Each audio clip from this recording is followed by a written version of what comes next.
One of my earliest childhood memories is going trick-or-treating around the neighborhood that I grew up in. I didn't have much of a costume because I only decided last minute that I wanted to join my big brother. I've been terrified at the idea of all these miniature monsters walking around outside, but that fear was gradually and eventually outweighed by the promise of a huge haul of Halloween candy. My mom used some leftover monster makeup to paint my face like a skeleton, and then I wore a torn-up trash bag like I was some kind of garbage ghoul. And I must have looked pretty silly compared to some of the other kids in their Batman and Superman costumes, but that didn't really bother me. All I was interested in was getting my fair share of candy, and boy was there lots of that. My brother was 13 at the time, so he agreed to escort 9-year-old me around the neighborhood with him and his friends from middle school. And I couldn't believe that I'd been so frightened by the whole thing because actually being out there, knocking on doors and showing off our costumes, it was some of the most fun I'd ever had in my entire young life. People were giving us a ton of candy, and not just candy either, they were giving us all kinds of things.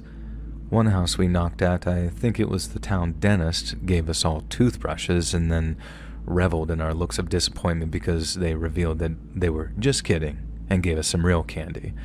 Another place gave us all these miniature Charlie Brown comic books. But at one point, a man told me to open up my candy bag and then drop something small and white into it before walking off. I didn't realize Halloween was like Christmas, only spookier, and by the time me and my brother arrived back home, I think it had fast become my favorite holiday. The next thing I remember, our mom asked us to empty out our bags of candy at either ends of the kitchen table. Her plan was to take maybe 3/4 of what we'd gotten, then put it somewhere safe so we couldn't eat ourselves into a diabetic coma. But shortly after emptying my bag onto the table, Mom came over to divide up the spoils and took one look through my candy and then immediately started to freak out. She kept pointing at this one particular item and asking me, "Honey, where did you get this? Who gave this to you?" Then when I told her I didn't know, she kept yelling at me to think harder, that I had to remember who put it in my bag. I remember getting upset and starting to cry, and then crying even harder when my mom picked up the phone and told the operator to put her through to the police, because in her words, this was an emergency. Now 30 years before, back when my mom was around my age, all the kids in the town we grew up in went trick-or-treating on Halloween. One little girl went out with her friends, but didn't just come home with a bag full of candy. She returned home with a little white doll stitched out of cloth rags. The girl's mom didn't think anything of it and let her daughter keep the little white doll. But just a few days later, there was an incident in a public park. The girl's mom took her to the park, someplace that had like a sand pit and a jungle gym, and while her kids were off playing with the other children, she strikes up a conversation with one of the other moms. The whole time, some guy had been leaning on the fence surrounding the jungle gym. The lady figured that he must have been one of the kids' fathers, maybe even grandfathers, just watching on as his kids or grandkids played with all the others. But then, as the mom's looking on, she sees the guy get her daughter's attention, call her over towards the fence, and then starts talking to her. Again, this all appeared perfectly harmless, but then the mom watches as the guy who's wearing a long coat, hat, and a scarf, just covered up so his face is slightly obscured, reaches out and asks for her hand. The mom watches as her little girl gives the man her hand, and then when the guy leaned forward and appeared to start smelling her little girl's hand, she starts walking over to intervene. She tells her kid to get away from the strange man, then starts asking him what his business is talking to children like that. The guy didn't say a word. He just turned around and walked off before the mom could actually confront him. Naturally, the mom wanted to know what the man had said to her little girl, but when she asked her, the answer she got back raised more questions than they answered. First off, the little girl said she couldn't understand what the man was saying to her, but when her mom asked how she knew to walk over and give the man her hand, all at his direction, she acted very confused and then said she didn't know. The girl also said that when he raised her hand to the man, he hadn't sniffed it, like her mom thought he had. Instead, he'd said something to it, something which again the little girl couldn't understand. The girl's mom then asked if she knew the man from anywhere, like if she'd seen him around town, and the girl replied yes. It was the same man who'd given her the little white doll while she was trick-or-treating. As you can imagine, the mom was terrified, and in discovering the connection between the doll and that creepy man, she rushed to inform the police. The cops put out some APB on the guy, and almost every cop in town was out looking for him, but after no one caught sight of him, they figured that he'd been a drifter that had skipped town at the first sight of trouble. None of the moms from the park recognized the guy, which, in a town our size, usually meant that he was an out-of-towner. So when 48 hours went by, and there had been no sightings of the guy from either civilians or law enforcement, everyone just kind of figured the guy had moved on. It took just days before they realized how wrong they were. One morning, a young mom walked into her daughter's bedroom to wake her up for elementary school, only to find that she wasn't in her bed. She looked around the house a little, then when she realized her daughter was nowhere to be found, she alerted her husband, who in turn called the cops. And within 24 hours, almost every cop in the state was out looking for this missing girl. But while a whole army of cops and volunteers are out searching the fields and woods surrounding town, a team of state police detectives performed a search of the girl's bedroom, I'm guessing to see if they could find any clues. And guess what they found? Tucked into the missing girl's pillowcase, a little white doll, one that looked like it had been stitched out of old rags. The police then held a press conference asking if anyone else's kid was in possession of one of these little white dolls. Only one set of parents came forward saying their little girl also had returned home from trick-or-treating with a little white doll in her candy bag, and that little girl just so happened to be my mom's best friend. I bet you thought I was going to say that little girl was my mom, didn't you? I can't blame you. And so did I when I first heard that story from her. But even so, she was half traumatized by the whole thing because not only did her friend and her parents almost have a nervous breakdown out of fear, but they also ended up moving out of town because their kid just couldn't feel safe there anymore. Mom said that she and everyone at school was convinced the man would come back in the middle of the night and snatch her up out of bed just like he'd done with that missing girl, who, by the way, was never found. No corpse or remains ever showed up anyplace. There were no credible witness sightings of her anywhere despite all the public appeals, and they didn't even find any articles of clothing or anything like that. It was like that little girl just vanished off the face of the earth, and that only gave credence to the theory, propagated by local kids, that the child snatcher had been some kind of boogeyman who targeted children with little white dolls on Halloween before eating them alive on the nights that followed. Obviously, that's not what happened, but it also wasn't like adults could tell their kids the whole truth. All they could say was that the girl was lost and that everyone hoped she'd come home safe one day. But no one believed that. Not really, anyway. In fact, a quick death would actually have been one of the more merciful options available, given the circumstances of a grown man abducting a little girl from her bed at night. I mean, again, it's unlikely the guy crept inside and snatched the kid kicking and screaming from her bed.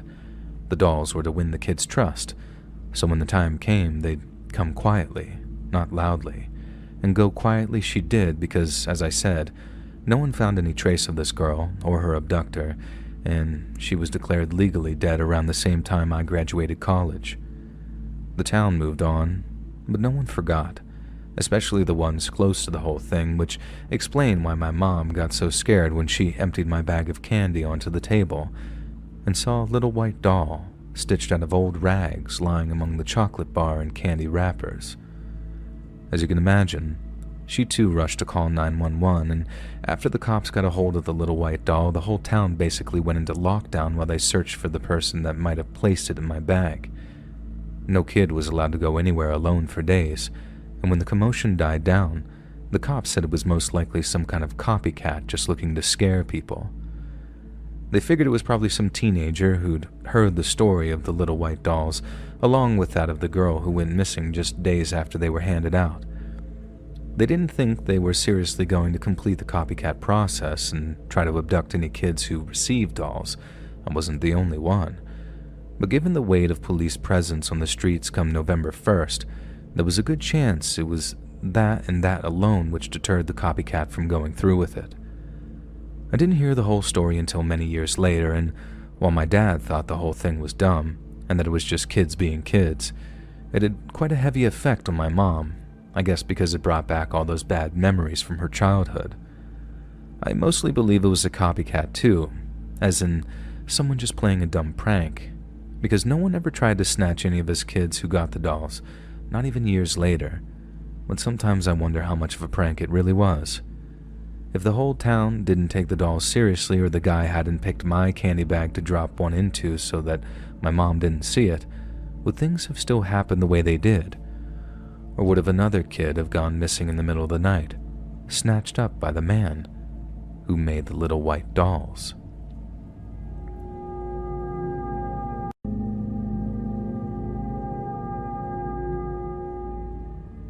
On Halloween night of 1977, the parents of 19-month-old Nema Louise Carter laid her down in her crib and kissed her goodnight. The Carters lived in Lawton, Oklahoma, a city of around 90,000 that serves as the seat of Comanche County. Developed on former reservation lands of the Kiowa, Comanche, and Apache peoples, Lawton was incorporated in 1901. It was named after Major General Henry Ware Lawton, who served in the Civil War, where he earned the Medal of Honor before being killed in action in the Philippine-American War. Lawton's landscape is typical of the Great Plains, with flat topography and gently rolling hills, while the area north of the city is marked by the Wichita Mountains. Although Lawton's economy is still largely dependent on Fort Sill, it has grown to encompass higher education, healthcare, retail, and manufacturing, the latter of which employed Nema's father, George Carter. After laying their young daughter down to sleep, the Carters retired to their own bedroom to get some well-deserved rest. But upon waking the next morning, they discovered they'd stepped out of their dreams and into every parent's worst nightmare. Little Nema's crib was empty, and she was nowhere to be found.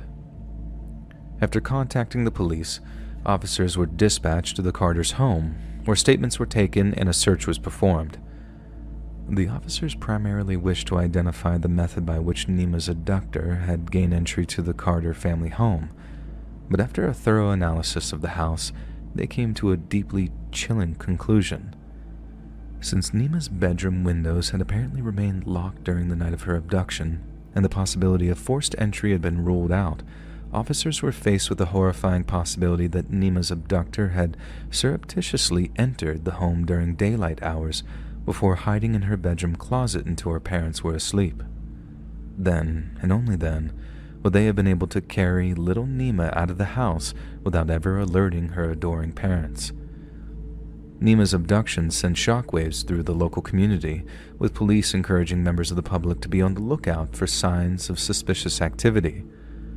No one could fathom why someone would want to abduct a 19-month-old child, but it seemed inconceivable that the suspect's intentions were murderous.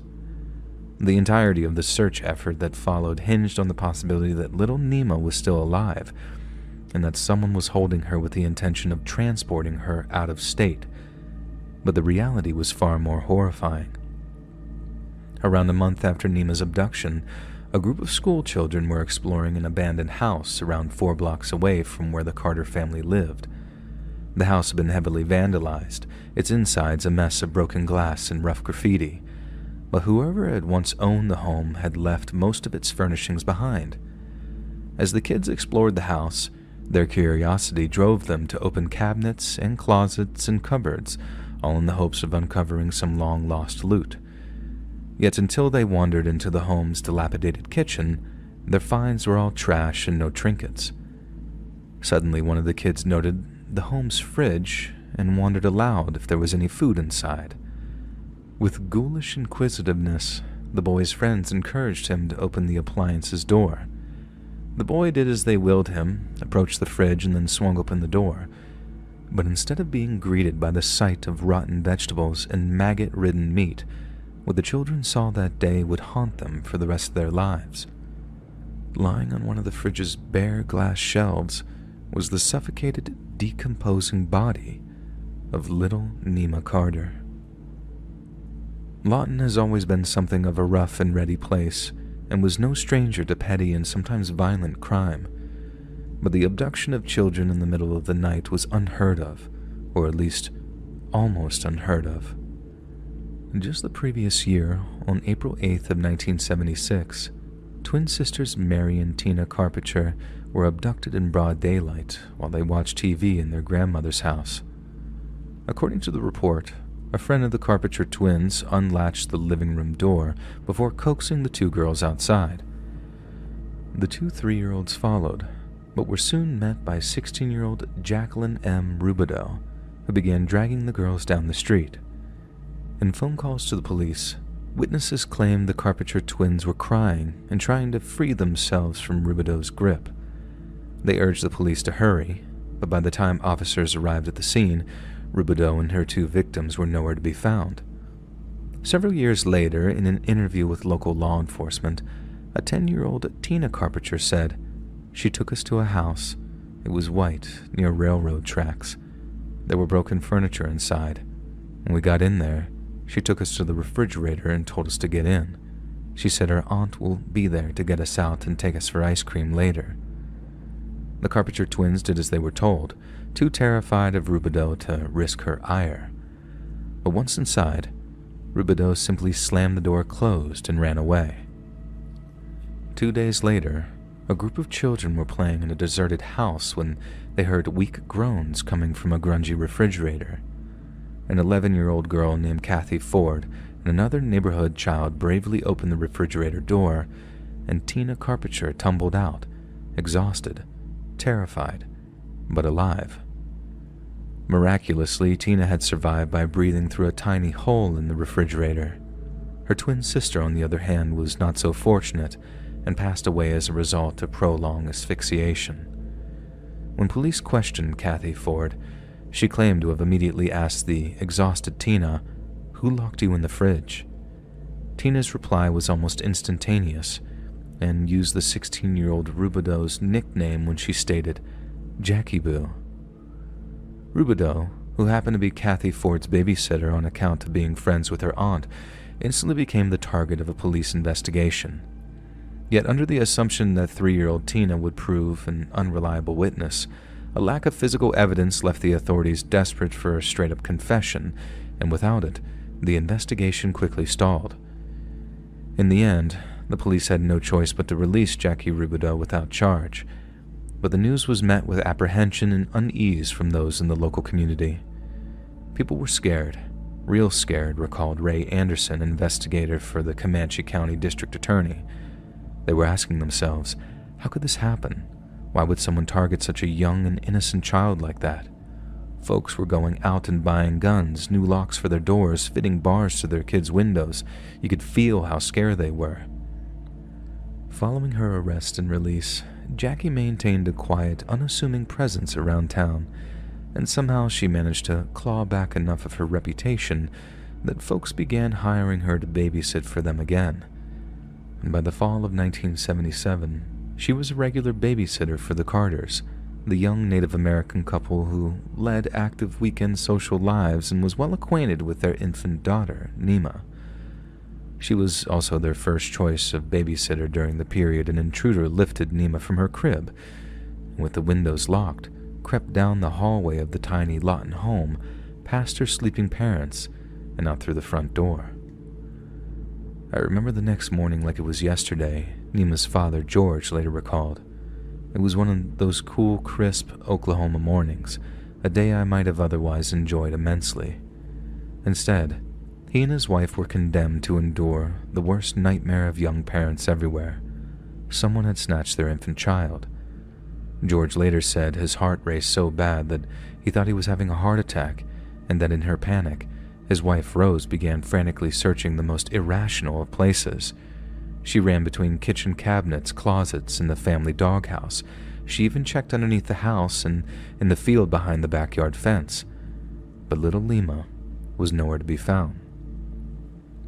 During the initial phases of the investigation, and given the high percentage of parental involvement in missing child cases, detectives had no choice but to consider George and Rose, Nima's own parents, as preliminary suspects.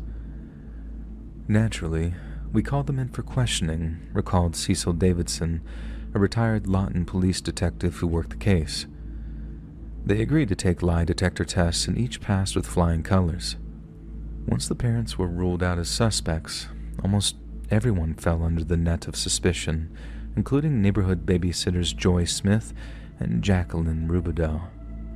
It's amazing that it took us that long to put it together, recalled Davidson, but someone eventually remembered that Jackie Rubidoux had been implicated in an almost identical crime not even a year before, and after that, it was all eyes on her.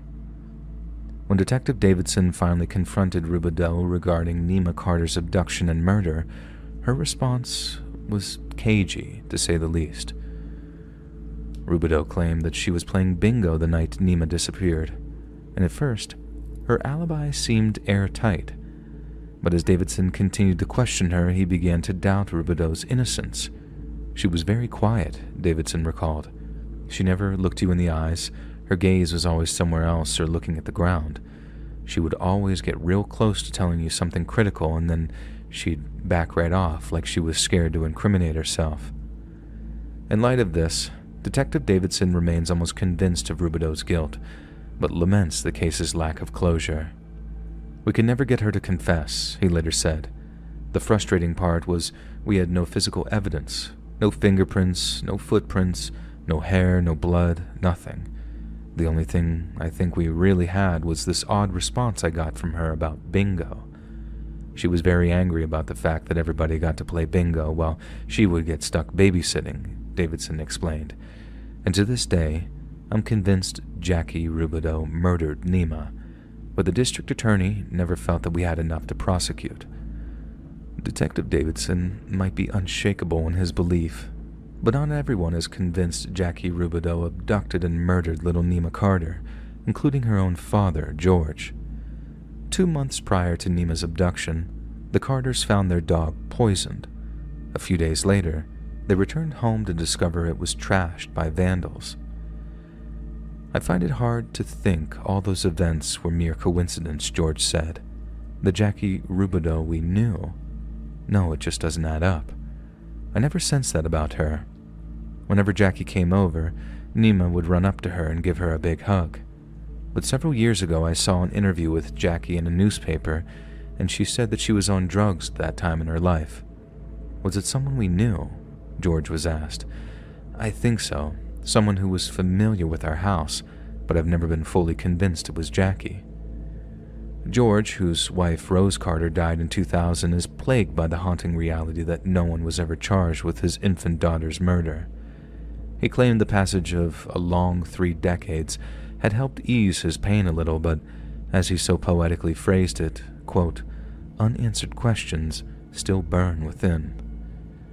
In the initial aftermath of her murder, detectives became convinced they'd positively identified Nima's killer in their suspect, Jackie Rubidoux, yet they too have been left with a sense of unfulfilled justice. My wife and I lived for years with the what-ifs, said George Carter, who was now an active member of his local church. Nima cried that night when we put her down to sleep, and we never got up to check on her. We figured that we didn't want to spoil her, that she would eventually go to sleep, he continued. And now I think that person who took her was already in her room, probably hiding in the closet. What if we had opened the closet? What if we had gotten up to check her that night? What if we brought her in to sleep with us? What if? What if?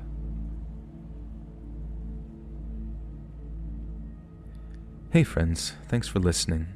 Click that notification bell to be alerted of all future narrations. I release new videos every Monday and Thursday at 9 p.m. EST, and there are super fun live streams on Sundays and Wednesday nights. If you got a story, be sure to submit them over at my email, Let's Read Submissions, and maybe even hear your story featured on the next video. And if you want to support me even more, grab early access to all future narrations and bonus content over on Patreon, or click that big join button to hear about the extra perks offered for members of the channel. And check out the Let's Read podcast, where you can hear all of these stories and big compilations located anywhere you listen to podcasts. All links in the description below. Thanks so much, friends. And remember, Words aren't real.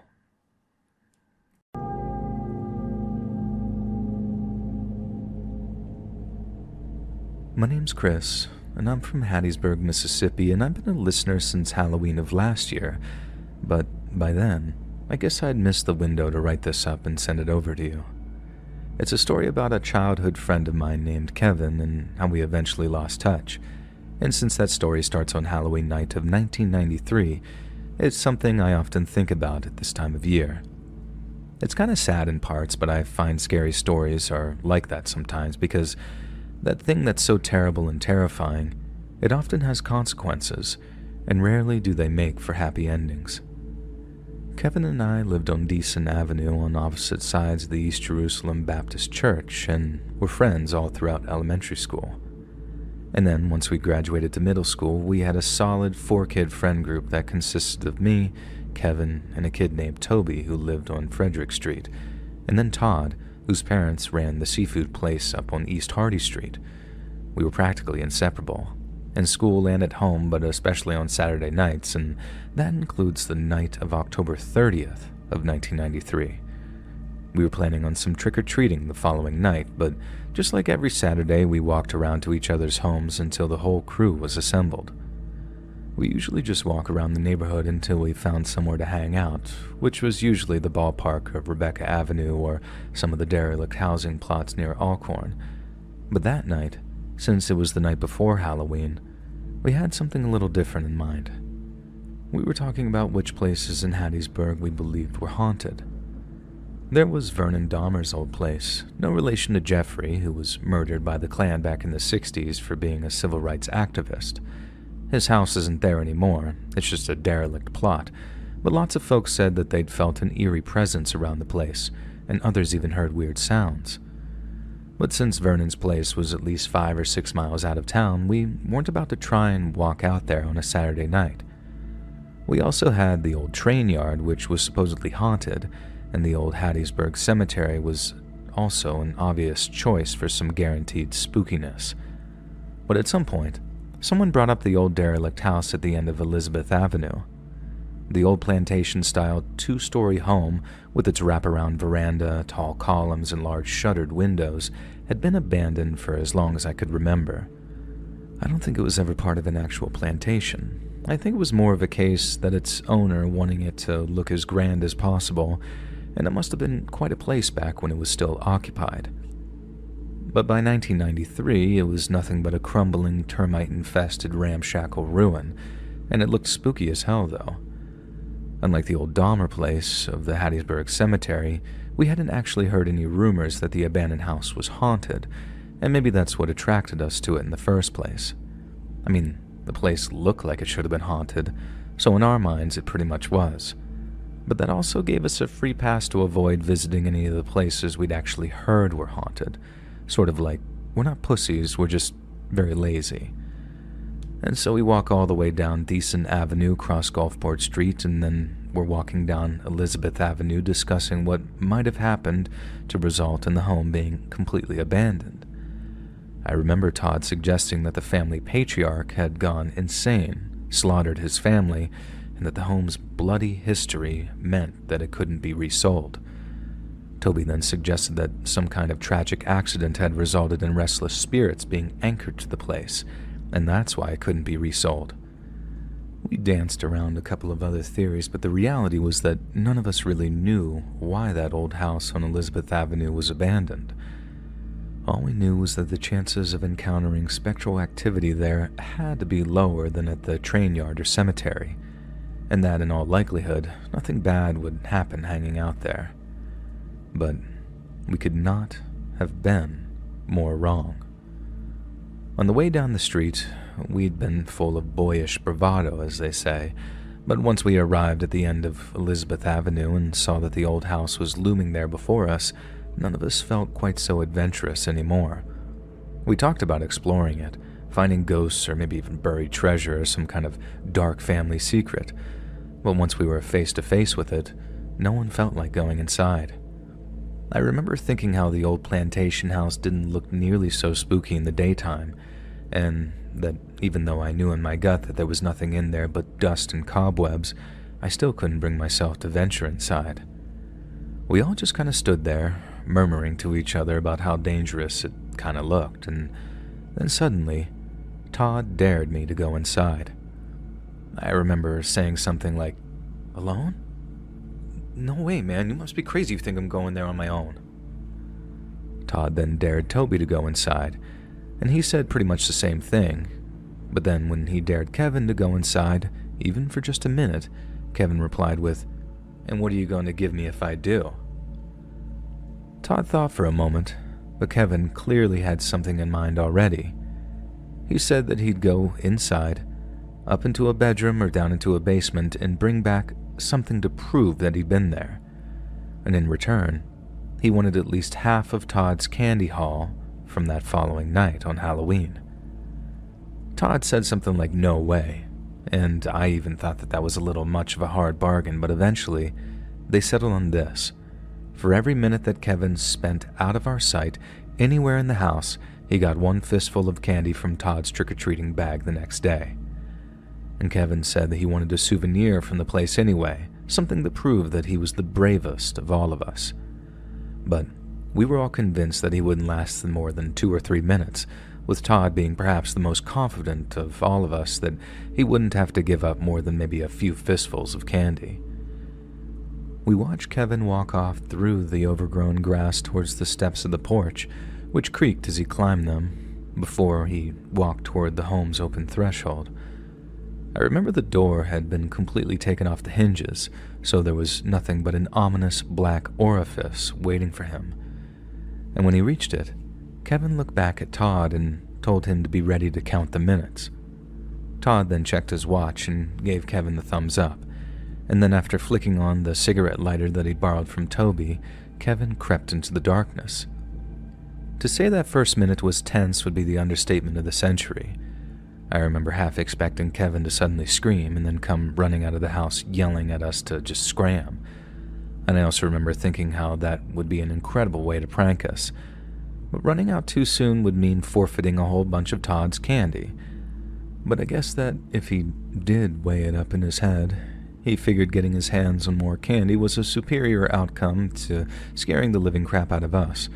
Because when it hit the end of that first minute, there was no sign of him.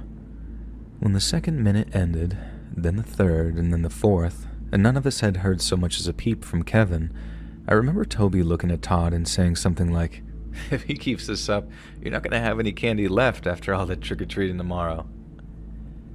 And Todd actually started to panic, because 5 or 6 handfuls was going to be quite a lot of candy, and they hadn't yet negotiated if fistfuls meant 2 fistfuls or just the one, etc., etc. And by the time Kevin had been in that house for a full 5 minutes, Todd marched around halfway through the grass towards the house and yelled something out like, "All right, Kevin, you made your point. You got your candy. Now come on out." I almost expected Kevin to just appear from around the doorframe right then and there and show us how he just tricked us into thinking that he'd been lost in the bowels of the basement or something, when really, he'd been standing feet away from us, probably stifling laughter while listening to Todd getting increasingly frustrated. But after Todd called out for him to come out and give it up, the entire house stayed quiet as the grave. And Toby started to laugh very nervously, telling Todd that Kevin was going to stay in there so long that Todd would be practically working for him during trick-or-treating the following night. I laughed, but Todd didn't find it very funny, and yelled out again for Kevin to come outside before the spiders started climbing up the leg of his pants. And the idea of that sure would have motivated me to skip out of there at full speed, but Kevin didn't make a sound. It was like he couldn't even hear us at all. We were coming up to 10 minutes when the mood shifted from nervous excitement to minor concern. And by then, all 3 of us were much closer to the old plantation's house, and were all calling out Kevin's name in the hopes that he'd come out if he'd heard all of us calling him, and not just one of us. And we started to sound scared, too. I remember Toby's voice kind of trembling as he called out one time, and how his fear was almost infectious. We called out a little longer, and then Todd suddenly announced that he'd have to go inside and actually look for Kev. I think Toby knew as well as I did that it wasn't about the candy anymore. We were just scared for our friend by that point. Todd started up the steps, with me and Toby reluctantly following, but when he finally got within a few feet of the open doorway, we started to hear movement from within inside. Todd called out again, "Kevin, is that you?" But when we got no response, that fear came back tenfold. We started backing up, half expecting some rotten, stinking monster thing to come lurching out into the moonlight with Kevin's blood on its claws and teeth. Whatever it was moved very slow, without urgency, just these slow, steady footsteps as it came closer and closer to the door. We kept on walking backward, getting ready to run, but then suddenly, who steps out into the moonlight but Kevin? We all breathed this huge sigh of relief because he was walking fine, not running, and he had no signs of any wounds or injuries either. And Todd says, "What the hell, dude? You scared the crap out of us." And I was waiting on Kevin to just burst out laughing before calling all of us a bunch of scaredy cats. He'd secured at least 7 or 6 handfuls of Todd's candy and managed to have all of us on the verge of wetting our pants. If that was me, I'd be doing a victory lap of the place's overgrown front yard, but Kevin didn't do anything like that. Instead, he just walked right past us, across the grass, and then started walking back down Elizabeth Avenue, with me and the others asking him, Kevin, where you going, dude?" Todd, Toby, and I all just kind of stood there looking at each other for a moment, as if to ask what the hell's gotten into him, and then we followed him up the street asking what had happened inside that house. Like I said, we hadn't heard so much as a mouse's fart up there, and it had been complete silence the whole time, so we wanted to know what Kevin had been doing for so long. He also wasn't acting scared either, at least he wasn't running. He was just walking away like he was tired and wanted to go home. Toby and I ran around the front of him because he wouldn't respond to a word we were saying, and we say, "Hello? Kevin, what's going on? What happened in there?" It was only then that I saw how Kevin had tears in his eyes. Both Toby and I were saying, "Dude, what the hell? What's gone into you?" And then Toby tried to physically get him to stop. But I remember how Kevin, instead of stopping, went from all calm to furiously violent as he shoved Toby off of him and screamed, "Get the hell away from me!" He screamed it so loud his voice broke, like it started as a roar and ended in some kind of squeal, and we were so stunned that we stopped dead in our tracks and just let him walk on for a second before we carried on following him. No one knew what to say at first. It was kind of scary to see him freak out like that in the first place, but as we carried on following Kevin up the avenue, we started calling after him again. We asked him to stop, asked him to talk to us, and then asked him to at least slow down a little bit. But again, he completely ignored us until it was Todd's turn to jog ahead of him in an attempt to block his path. Kevin tried to avoid Todd by walking around him without saying a word, but then Todd stepped in front of him again. Kevin started swinging. Todd leaned back so hard to avoid the punches that he fell on his ass, and then me and Toby ran over trying to separate them, and Kevin started swinging on us too. He started screaming, "Don't touch me! Keep away from me!" Again, his voice was cracking like he was fighting back tears. And all the time I'd known him, I'd never known Kevin to act like that. He looked crazy. His eyes were wild, his face was red, and he was serious about hurting us if we got too close. I mean, he moved on Todd so fast that he fell on his butt, and if me and Toby hadn't have blocked off when we did, then we'd probably end up fighting him. We wanted nothing more than for him to just tell us what had happened in that house, but if he didn't want to tell us, then there'd be no getting him to do it, I guess. We just had no choice but to let him go. I mean, he had nowhere else to go but home, so after Todd got to his feet, we let Kevin walk on a while before he turned off in the direction of his house and disappeared from view.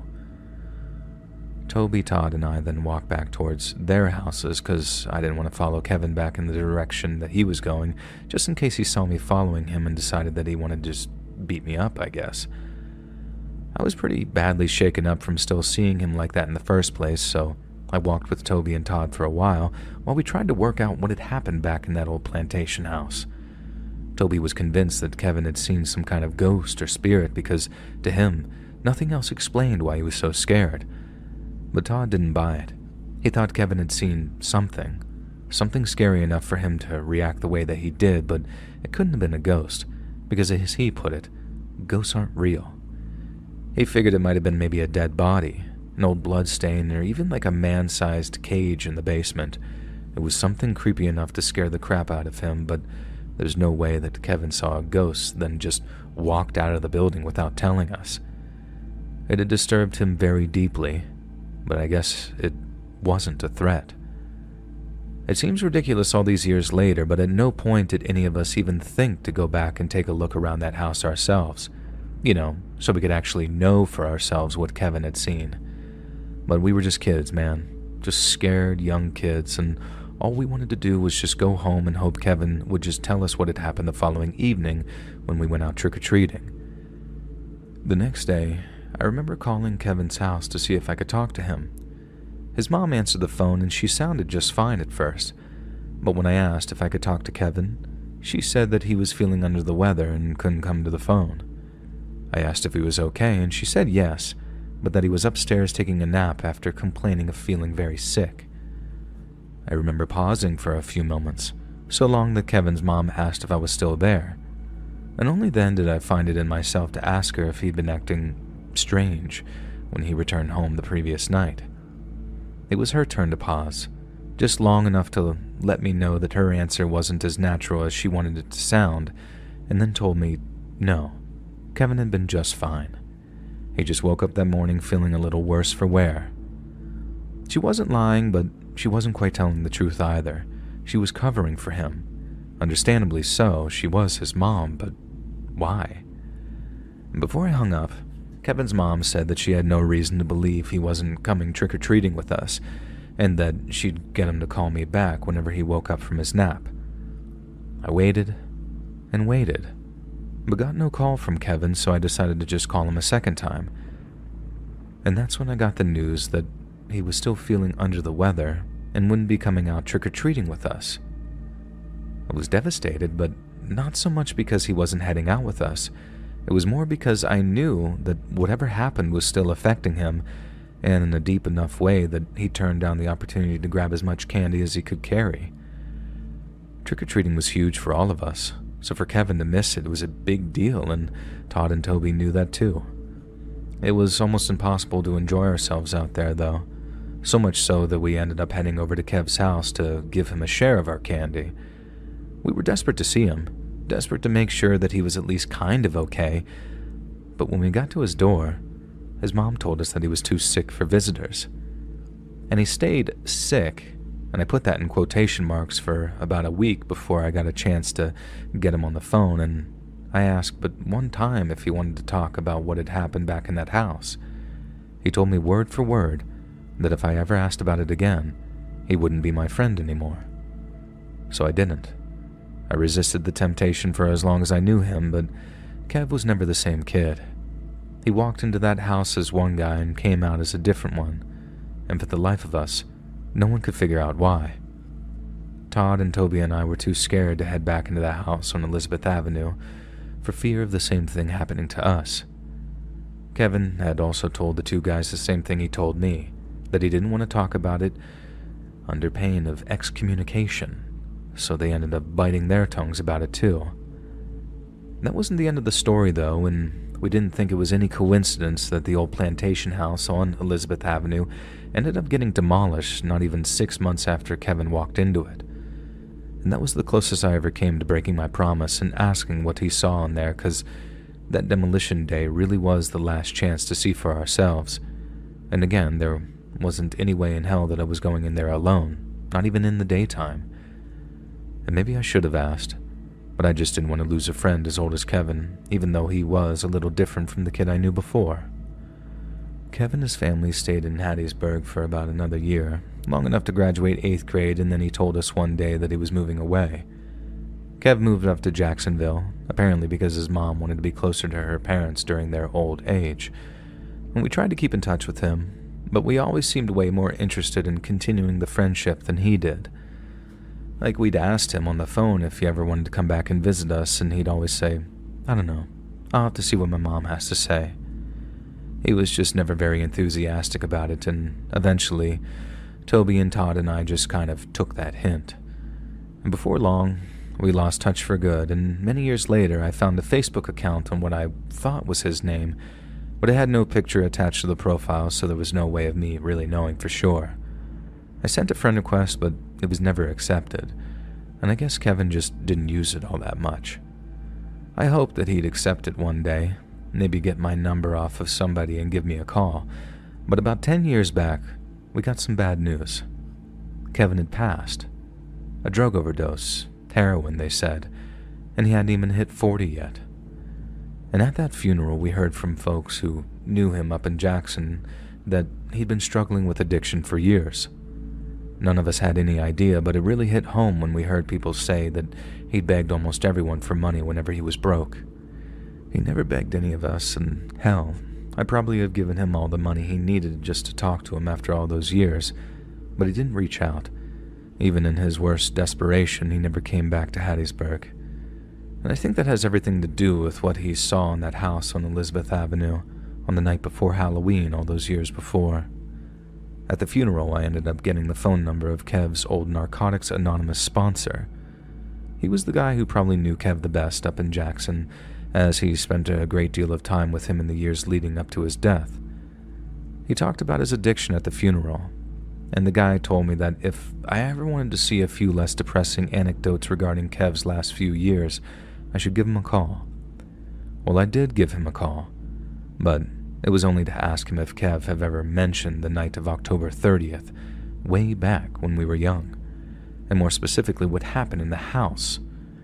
He told me no, that Kevin had never mentioned it, not even once, and he and Kev had talked about all kinds of things from his childhood, even mentioned us a couple of times.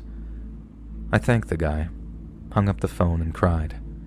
Not because I didn't get to find out Kev's terrible secret, but because I realized guarding it so hard might have just ended up killing him.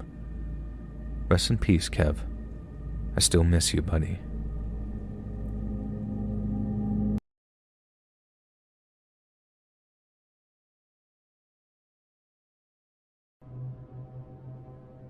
This story took place on Halloween night. I took my 7-year-old daughter Jamie trick-or-treating for a few hours, and when we got back, I cooked dinner, we watched TV together, and then I sent her to bed. I was feeling especially tired that night, so I brushed up and went to sleep. Shortly after, my daughter entered the room and told me there was someone in her closet. I assured her there was no one in her closet. She asked to sleep with me, but I once again assured her that she was safe in her room. She reluctantly went back to her room and shut the door. I made a mental note that if she came back again, I would walk her to her closet and show her that there's no one in there. Surely enough, 5 minutes later she came back. I asked her why she thought there was someone in her closet.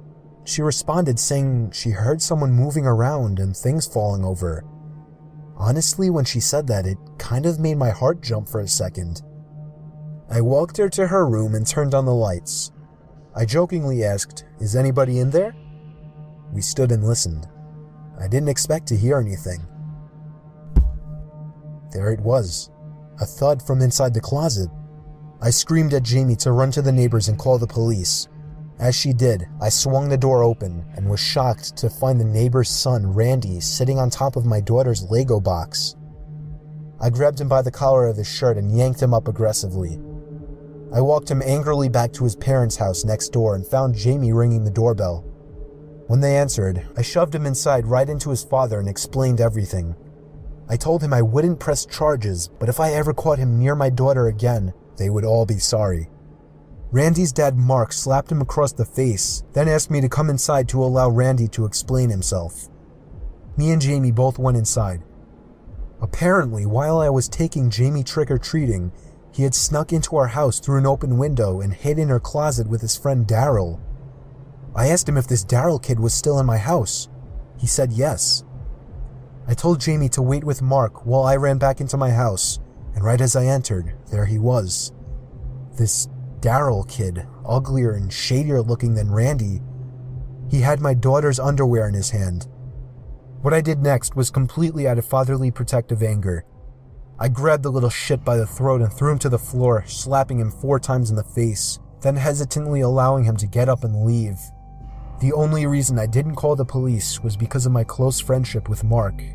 But I made my point very strongly that if they ever so even waved to my daughter again, they would be in the news the next day. We went back to sleep. I let Jamie sleep with me after that incident. She was horrified. The next morning, I found a small drill hole in her closet door. The sick little bastards were spying on my daughter while she slept, at the same time playing with her underwear. Maybe you don't understand the horror of this story unless you're a parent, but there are many days where I think I made a mistake not calling the police. I still can, but nothing has happened since, and I figure I shouldn't create more trouble now. Jamie's 13 now, and that creep Randy has since gone away to college.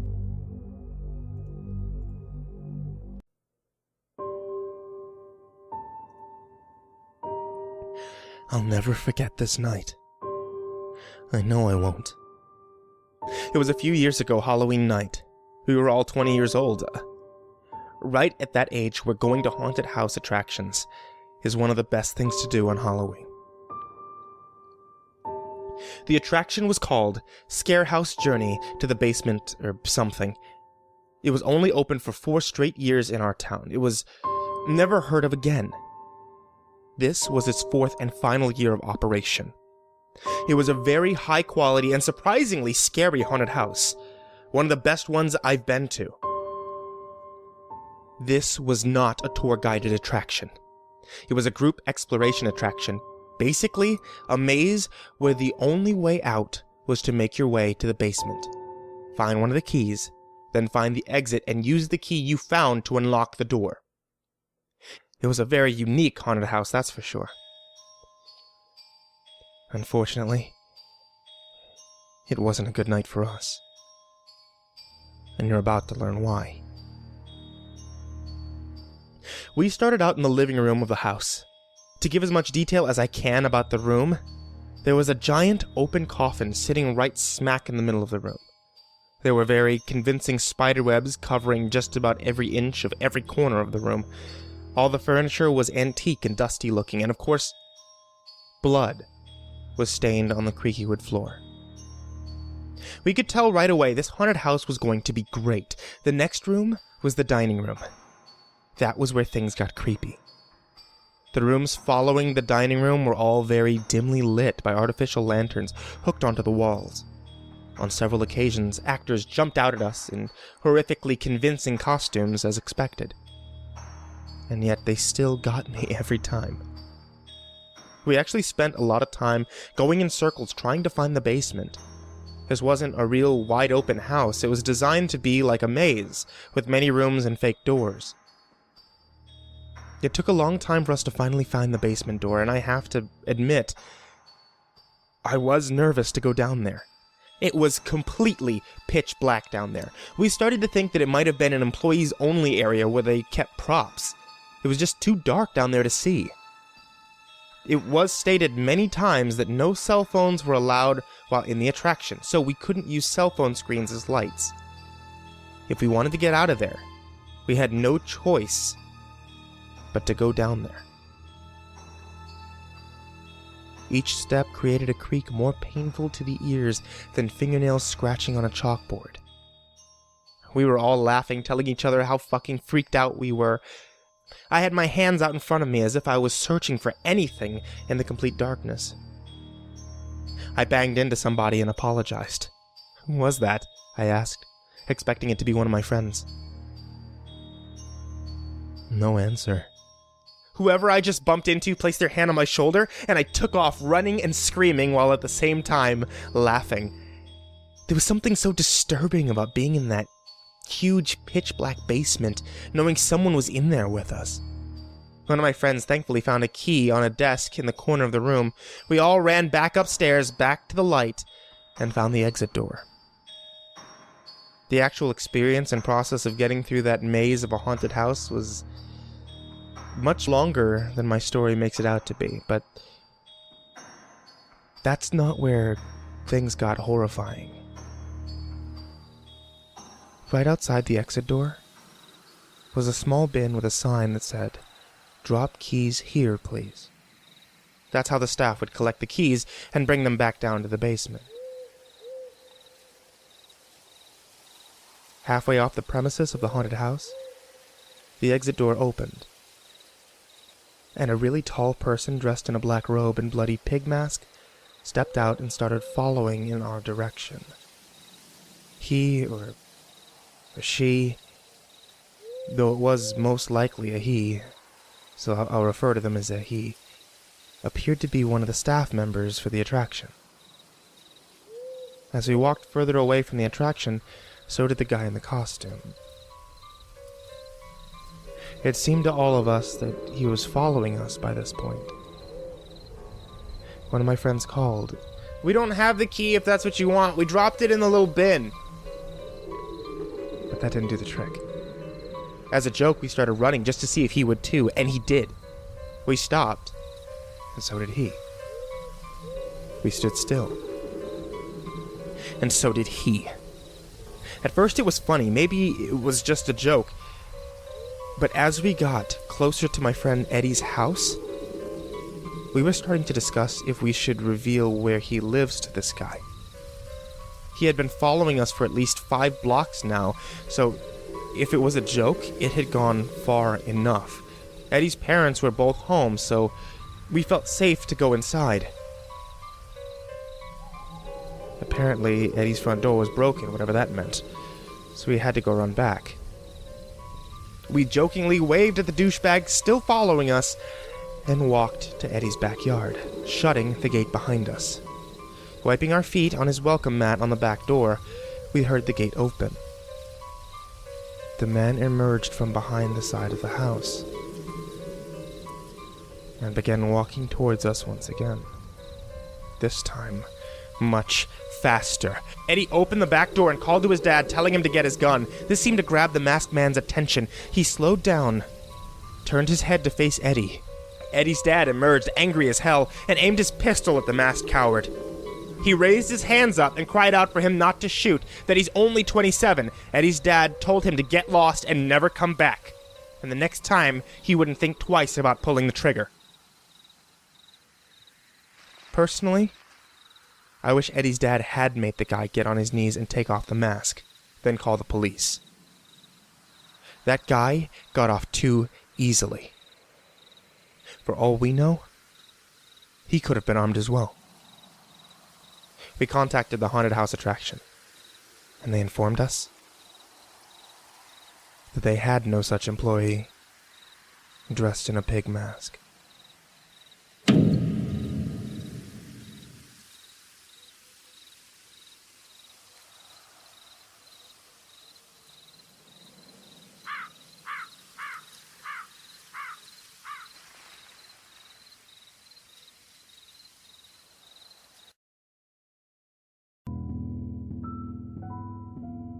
It was my first Halloween living in my own house away from my parents. I live in a small corner house with a basement but no upstairs, a house my parents paid half for. It was 11 o'clock at night. I was sitting in the living room watching scary Halloween movies when I found myself getting up to answer a knock at the door. But then I stopped and thought, who could be at the door at 11 p.m.? Surely there were no more trick-or-treaters out. I had a pretty good feeling it was a late-night Halloween ding-dong ditcher, so I gave it a second, then I shot a glance to the porch through the window. They were gone already. Yup, ding-dong ditchers. I sat back down not thinking twice about it, and again, knocking at the front door. "Get lost," I yelled. I was not in the mood for punky kids. They ignored my demand and started pounding now, not just knocking. I was pissed now. I leaped up and swung the door open. No one was there once again. I slipped on my shoes and headed outside to begin searching the bushes for the kids, but there was nobody in sight. Not in the bushes, not behind my car, not across the street. I was done answering. I didn't want to feed into their fun anymore, so I went back inside, double-locked the door, and went to my bedroom, also locking that door, just to feel safer, I guess. Even over the TV, I could still hear the stupid kids pounding on my front door repeatedly. I was so close to calling the cops to get them away, but that would undoubtedly lead to my house being egged or teepeed. The pounding continued for an uncomfortably long time, more than half an hour. I thought these kids must be filming something for YouTube and were desperate for a reaction, but I wasn't going to give it to them. At some point I dozed off with the TV on, only to wake up to the knocking again. I looked at the clock. It was 2 in the fucking morning. How could those kids still be at it, I thought. I turned the TV off and sat up with my ears open. For a few moments, my heart completely stopped as I realized the knocking was not at my front door, but rather at my bedroom door. I jumped out of bed, looking around my room like a madman for something to use as a weapon. They knew I was awake now. They were trying the doorknob, trying to bust down the door. These weren't any kids. By some miracle, I came up with an idea. It was a long shot, but it was all I could think of. I turned on the receiver to my speaker system, plugged in my iPhone, brought up the YouTube app, typed in 45 gunshot sound effect, turned on the volume and pressed play. The sound of a gunshot echoed out of the speakers. It sounded real enough. I paused the video after the first shot and yelled, "That was a warning shot. Leave now or I won't hesitate to shoot you in the head." And it worked. I heard 2 pairs of footsteps stomping over my wood floors and out the front door. I gave it a moment before opening my bedroom door and peeking outside. They were gone, but the front door was left wide open. I quickly shut it, called the police, and that's where my story ended.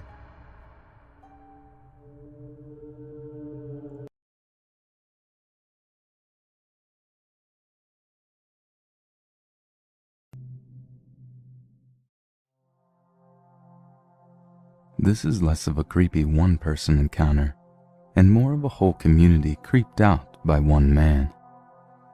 The neighbor in question is somewhat famous for his lawn, an impossibly thick green landscape that he had tended by a company. I'm vaguely aware of him losing it on the landscapers, screaming at them outside. Enough I knew he had a temper. The first real red flag that he might be legit crazy came last summer. He asked a teenage boy in the neighborhood to check in on the house once a day and make sure all the doors and windows were secured and water their flowers. The day they left, though, he left a crazy list, saying the kid had to be there multiple times a day, turning off and on different sets of lights at specific times and leaving weird chores for him. Also, the kid was not allowed to walk on the lawn, and he had to remove his dirty shoes before walking on the concrete sidewalk. He was never to enter the house, but was to turn off and on the lights from the doorway by means of a stick with a loop on it. Also, he was not allowed to use the garden hose to water the lawn, and had to instead use a teeny tiny watering can. The letter implied that my neighbor would have the kid under surveillance and would have pictures if he failed to comply. Basically, the kid's parents called him and said they weren't comfortable with the situation anymore, and while they would keep an eye on the house, the deal was off. They argued over the phone. When my neighbor got back from vacation, it was early morning, and he immediately went to their house, woke them, and tried to pick a fight with them. One of the other neighbors is a retired colonel and came out to see what was going on and tried to settle the issue. Crazy neighbor said that he would let it rest if he was allowed to bare-ass spank the kid. He flipped out when they told him hell no. Sometime after this, another neighbor was at the grocery store when he was concerned by Crazy Neighbor. Crazy Neighbor apparently just talked at him in rapid fire for a half hour. Among other things, he started saying how wives shouldn't have friends, and said that his wife's sister was so fat she broke the toilet seat last time she visited. After this, Everyone started talking about how you don't see his wife anywhere. Occasionally she will be out watering flowers, but while her husband is seen out, she isn't. Considering that she used to be a social butterfly, this is weird.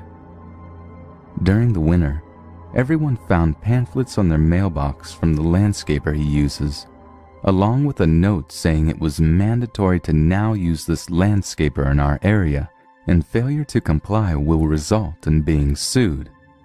We are private, single-family homes with no homeowners association, so this is patently untrue.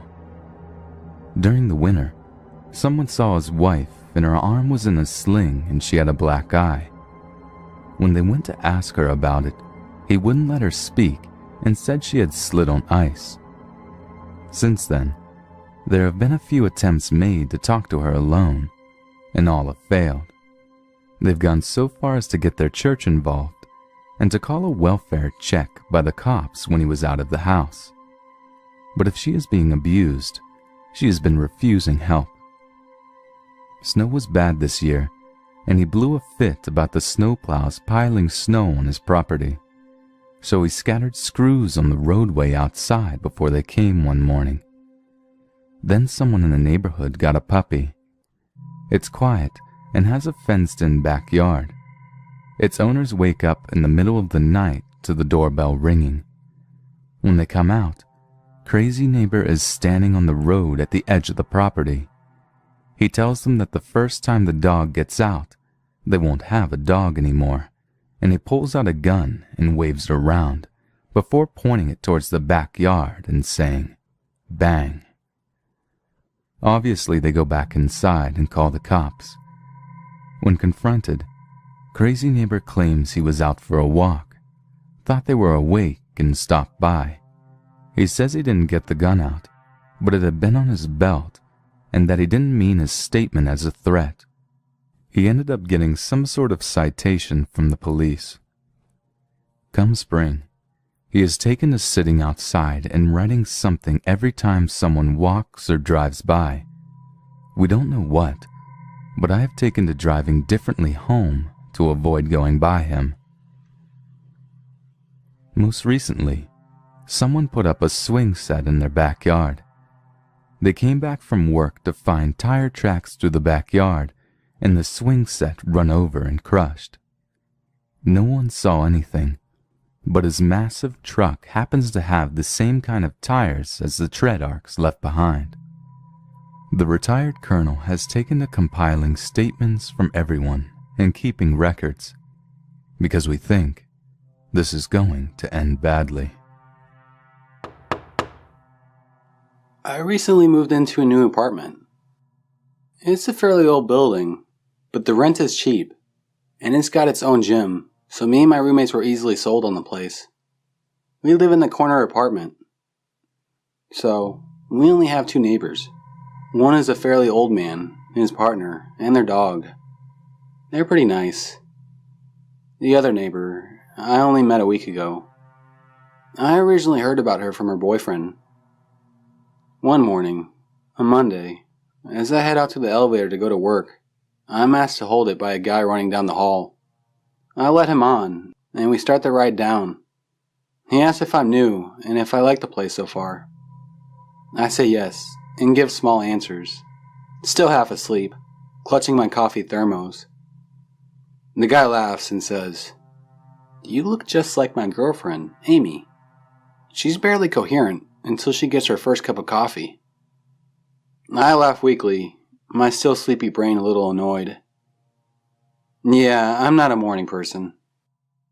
It's clear that this guy is head over heels for Amy, and is a morning person.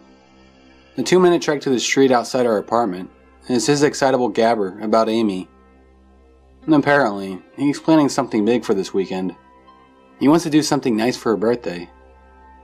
We part ways at the street, and I don't see him again. A couple of days later, I'm heading home from work. I just get into our elevator when a girl bursts in behind me. She's in her mid-20s and looks kind of frazzled. I tug my headphones out and ask, "Hey, are you okay?" "Oh, yeah, I'm just..." She stares at the entrance of our building, until the doors to the elevator close. I'm getting a bad feeling. What's up with her? She looks scared out of her mind. I asked what floor she would like, and if she's okay again. And the girl shakily replies floor 7, my floor, and that she is fine. We get out together, and I realize that she is in fact my other neighbor. Trying to seem friendly, since she has clearly had some sort of horrible day, I say, "Oh, I'm sorry I didn't introduce myself sooner. My name is Alice. I live right next door." She shakes my hand, having calmed down some now. "I'm Amy." I smile. "Well, have a good night, and tell your boyfriend I said hi, okay?" My stomach twists, as I see what little color has been returned to Amy's face drain away. I don't have a boyfriend. Trying to fish for some realistic explanation in my head, I press on with it. "Your roommate, then. Sorry, I didn't mean to assume." Amy shakes her head. "I live alone." "Who told you that they were my boyfriend?" I explain the meeting with the elevator guy a couple days prior. Amy, now looking sick, hurriedly explains the situation and insists I go file a police report with her then and there. This man, whose name I learn is Dan, has been stalking Amy for over 3 months. He's her ex-boyfriend, and things ended very badly for them. She's been trying to get a restraining order since he's shown up at her work regularly, been making phone calls, and now apparently has figured out where she lives. I explained Dan's plans to do something special for Amy that weekend to the police. We asked if there was any way someone could watch the complex for her that night. This request goes nowhere, and a restraining order can't be taken up yet. And apparently, not enough evidence, and she has never been harmed by Dan. We head back to the apartment.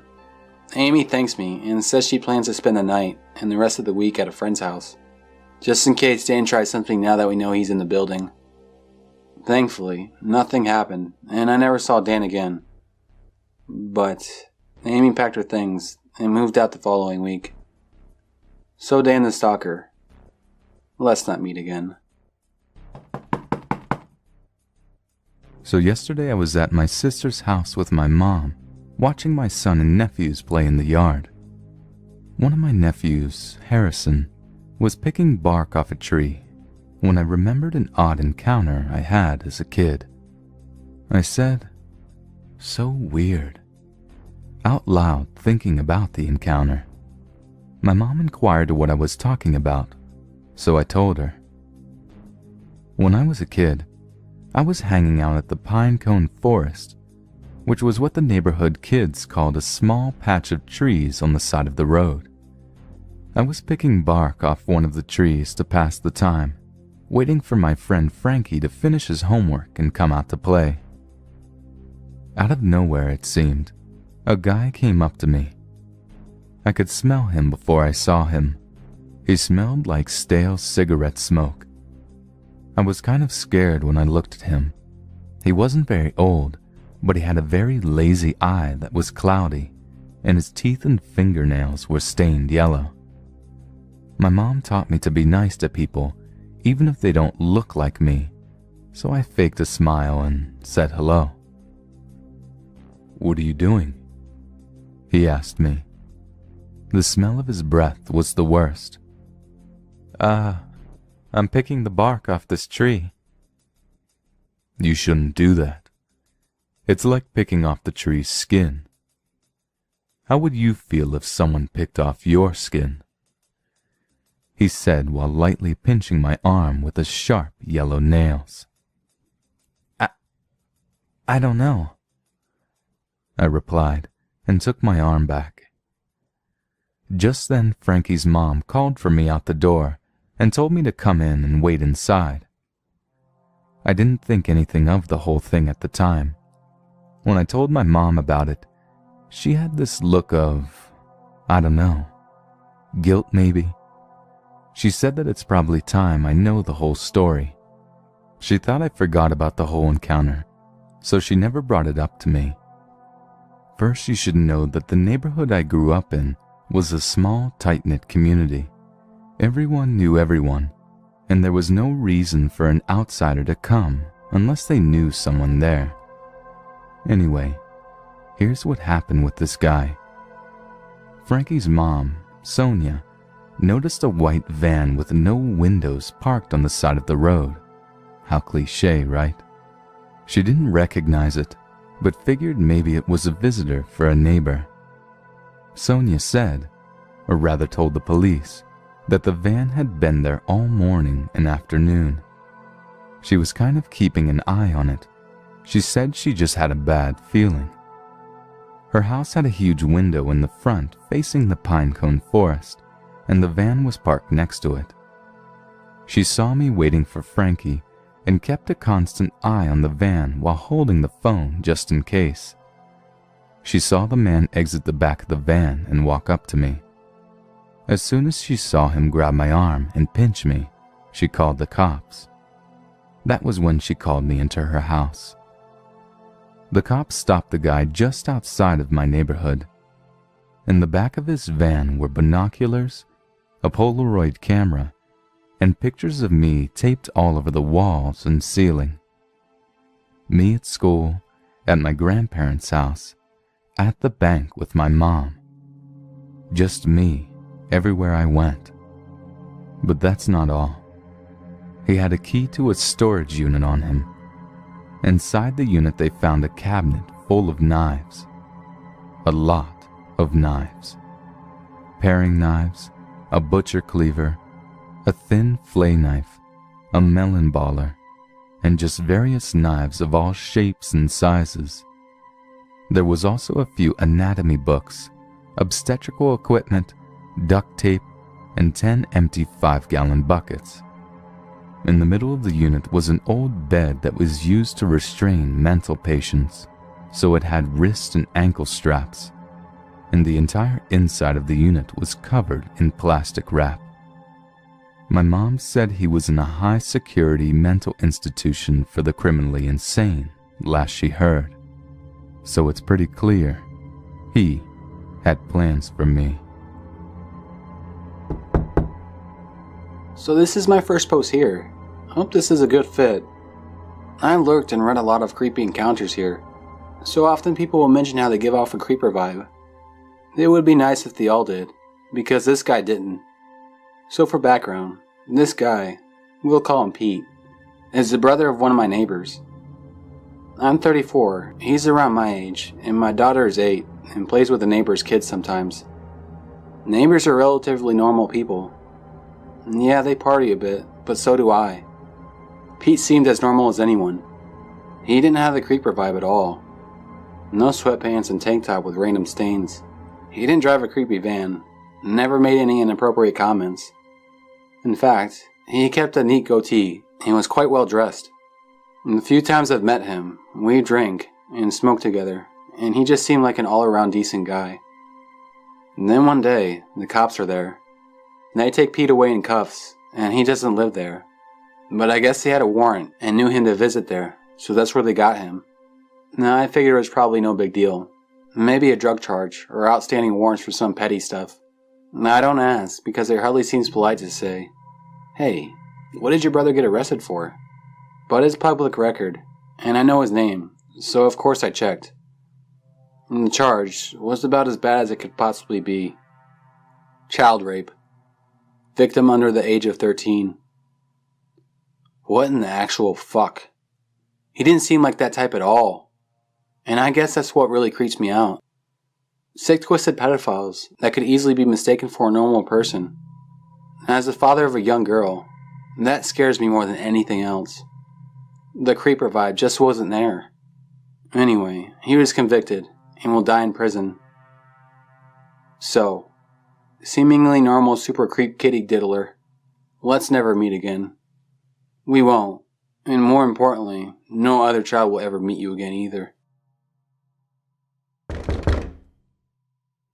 My husband and I live in an apartment complex in a kind of crappy neighborhood. Low-income homes, what have you. There are always lots of break-ins, and it's right next to kind of the downtown area of my city. It was mid-April of last year, and I was about 7 months pregnant, and my husband and I would often go out on our balcony late at night, really just the outdoor catwalks of the apartments, which connected to the outdoor stairwells and hallways.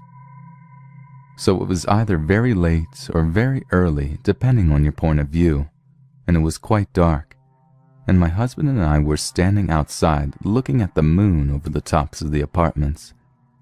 He was smoking, and I was unable to sleep due to back pain, the joys of pregnancy. We were chatting about whatever, and suddenly, in the dark before us from the first floor, we heard someone talking. It startled us both, and my husband cocked his head and made a shushing gesture as we both froze. A man's voice, low, was whispering something from the first floor directly below us. I had chills. I couldn't quite hear what he was saying, but it was only his voice, and he sounded like he was having a conversation with himself. As we stood there, both straining to hear him, his voice seemed to be moving away from us. Then we heard the distinct sound of someone shuffling up the stairs. He was climbing the steps to the second floor, slow and deliberately, still muttering. My husband instinctively moved toward me and put out his cigarette as the man rounded the corner onto the outside landing we stood on. He was maybe 35 or 40, but he looked aged in a way I can't really describe. His hair was prematurely gray. He looked really tired at first glance because of his body language, but his eyes were frantic. My husband later told me that he seemed to be high on meth. My husband wasn't a very good kid 15 years ago and had experience with certain drugs. He was also, unexpectedly, walking a dog, a very pretty blue heeler. He walked right towards us, and my husband stepped in front of me protectively. The dog stopped suddenly, and so did the man. As if he had somehow just noticed us, he visibly jumped, then laughed. Hello? Oh gosh, I didn't even see you there. Pardon me, just walking my little girl. He had the very definition of crazy eyes. They jumped all over the place, and when they landed on me, they jumped immediately to my big belly in an almost angry way.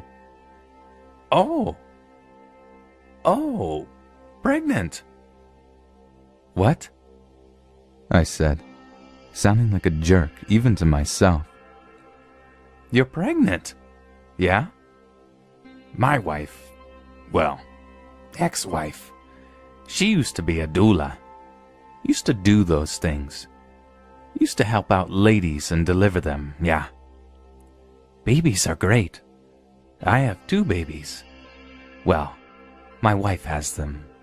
Well, ex-wife, I guess, yeah. It's hard to really convey how he was talking. He sounded really excited, but also weirdly desperate. You could tell maybe he wanted someone to talk to. Now I should mention that I'm a filthy bleeding heart, and my husband is a take no shit, look out for number 1 kind of guy. He cuts the guy off mid-ramble and says, "We were just going inside, man. You have a good night." Sure, I'm sorry. I'm Mike, by the way. I'm Mike. Mike. He sticks his hand out, and I shake it. His hands are soaking wet. I almost immediately yank my hand back, and he doesn't even notice. He's taking the dog leash and twisting it weirdly. Every muscle inside of my body is screaming for me to get away from this man. Instead, I tell him my name. At this point, my husband grabs my arm and yanks me towards our apartment, past Mike and the pretty dog. I waddle to the door, and as I open it, look back. Mike is watching me very intently. Once we get inside, we lock the door and talk about him. My husband is insisting he was on meth. He also mentions that it's weird that he's walking his dog upstairs at 3 a.m. when we knew he didn't live in our building.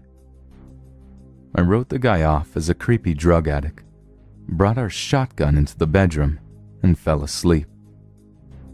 3 nights later, we are outside again. The building across the street from us is another apartment building, and moments after we walk outside, Mike comes out, staring right at us, walking his dog. He is smiling weird. He's headed for the stairs. We wave and go inside and lock the door again. 2 days after that, I'm getting out of my car at around 4 p.m. and he appears, pretty much at my trunk. 1 second I was grabbing my stuff to get up, and the next second he was standing there. There was no dog this time. He engages me in this weird conversation about how he knows my little girl is gonna be beautiful, just like me, and how lucky I am, how I should never ever get divorced because it ruins people's lives. I can tell he is extremely depressed. He says his daughter and wife left him only a few months ago.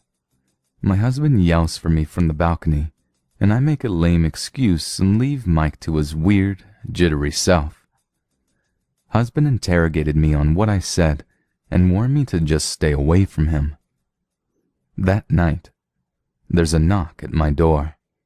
I check my phone, and it's 3:30 a.m.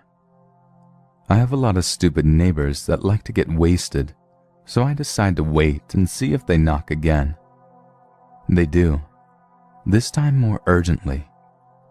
Feeling hot, fat, pregnant, and tired, I poke my husband with my foot and tell him someone is at the door. He continues snoring loudly. I resigned myself to getting out of bed. I threw on a robe and trotted out to the front door. Just before I unlock it, I froze. Something told me to check my peephole. An unexplained feeling of dread washed over me. Slowly, I peeked through. At first, I didn't even know what I was looking at. I squinted and tried to focus my vision. Something didn't look right. It didn't look like the hallway. I rubbed my eyes and looked again. The realization that I was staring directly into Mike's eye hit me, and I swear it felt like liquid ice in my veins. My stomach was in my feet, my breath caught, my hands immediately started pouring sweat. I jumped back from the door and started stumbling backwards. I backed into a wall and hit my head. I tried to catch my breath.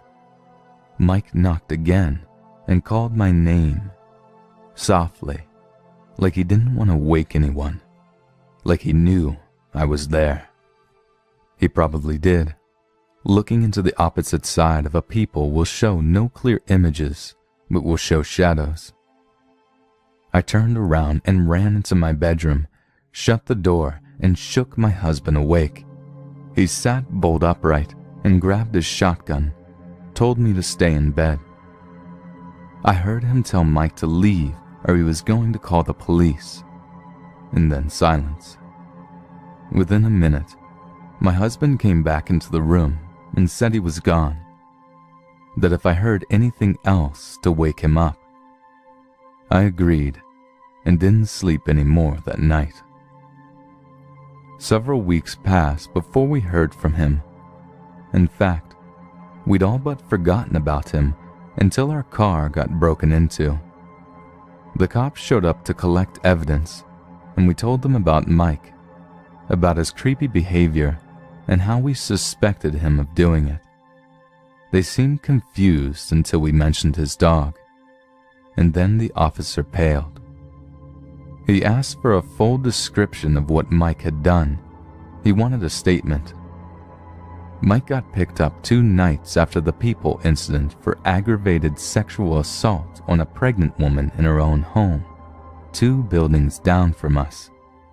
He had extremely bad PTSD from his time in the Corps, and was also a meth abuser, just as the husband had predicted. So, I'm so glad that I checked that stupid peephole.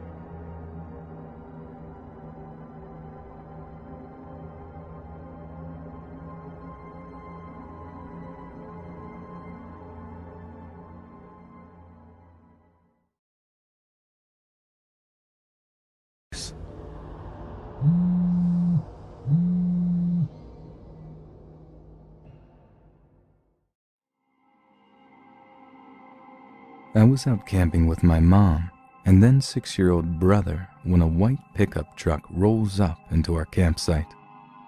3 or 4 guys get out of the truck, all wearing small bright white lights attached to their hats that blind us from seeing their faces much. They approach my mom and start asking her questions about who we are and what our plans are for the night. My little brother stared, whimpering, and stopped eating the Doritos he'd been happily munching on, and I got the impression that my mom was creeped out as well. So the men leave after about 5 minutes and told my mom that they were official campground employees who were just making sure everyone was doing all right. Their truck certainly didn't look official, and they weren't wearing anything that would suggest that they were more than just regular, albeit creepy, dudes wandering around and being nosy. My mom told my brother and I to get in the car and take only a few essentials, like clothes and a bit of food, and we went to my grandmother's house and spent the night there instead. We left the tent at the campsite, giving the illusion that we were still there. The next morning, after we told my grandmother about what had happened and that we were suspicious, we went back to the campsite to gather our things and head home. When we pulled up, we immediately noticed that our stuff had been picked through by someone who wasn't us. There were footprints leading up to our tent, and the zipper was stuck halfway open like someone was trying to close it. It was closed when we left, and they didn't succeed. Our sleeping bags also had boot prints on them.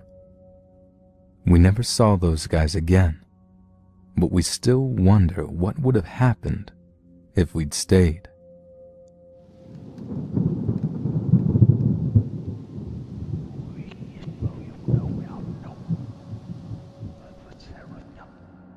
Last week, my wife asked me if we could go camping. She loves nature, me, not so much. Nonetheless, I said we could go to make her happy. She is excited as hell, so we pack up all our stuff and head out the very next day. We wake up pretty early and drive out to a small secluded place of land that my parents own. We make camp there and spend a couple of hours setting up the tent and the campsite. By this time it's the middle of the day, so we get ready and go hiking. It's beautiful up there. No cell phones, no people, no worries. It's the fucking bugs that get to me. I can't stand those damn things. After a while of hiking, it starts to drizzle, so we decide to head back. We get back to the campsite just as it's getting dark. We make a fire, eat, roast marshmallows, and tell scary stories. It was a great time, but eventually my wife starts getting a little tired, so we decide to go to sleep. We get in our tent, and I roll out our double sleeping bag and we both get in together. After a while of lying there, my wife starts to shiver. "Are you all right?" I ask. "I'm fine," she says. She keeps shivering and eventually tells me she isn't feeling very well, but doesn't want to ruin our trip. I'm ashamed to admit it, but I was psyched that she said that, because I wanted to get the hell out of there. As I said before, I'm not a big fan of nature. I feel her forehead and she's burning up. I tell her that she may have a fever and that we should probably go home. She looks bummed, but eventually gives in and I get her up and take her to the car. She sits in the car while I pack up our things. In the middle of taking the tent down, I hear her honk the horn a couple of times. I run over to the car and I ask her what's the matter. "I saw someone in the trees above the campsite. I wasn't sure if it was a person, but as soon as I saw them move, I was sure it was someone, so I honked the horn. she says to me, looking pale and panicked. I can tell she is upset, but I don't really believe her. So I just tell her to relax and that I'm almost done packing. I go over to the campsite and start gathering our things outside the tent.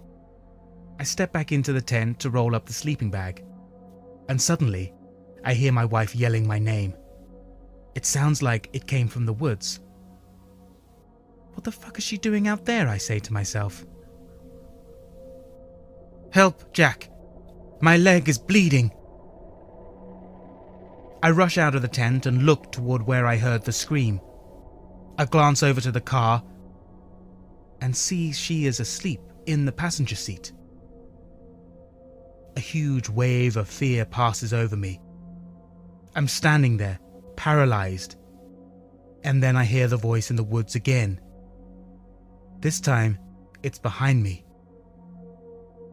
Help me, Jack. Please. It sounds like my wife, but somewhat off, too raspy and deep. At this point, I'm fucking terrified, and I just want to get the hell out of there. I quickly grab most of our things and shove them in the car. I left the tent, but I didn't even care. I got in the car and sped away from that place as fast as I could. When we finally got home, I asked my wife to tell me exactly what she saw when she was in the car. She said it was pale, and she thought it was a naked person crawling behind some trees. She saw them stand up against a tree, and that's when she honked the horn and they dropped down and crawled away. This is why I hate nature.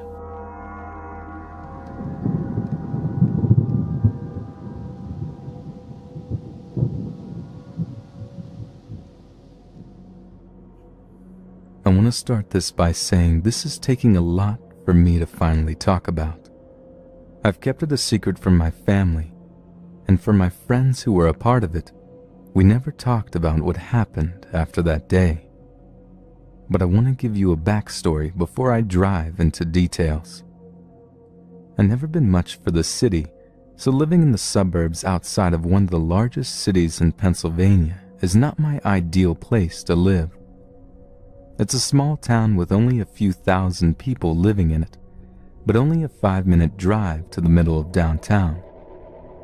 My friends and I, country boys at heart, frequently would have fires or go fishing, and even go out on camping trips when we had the chance.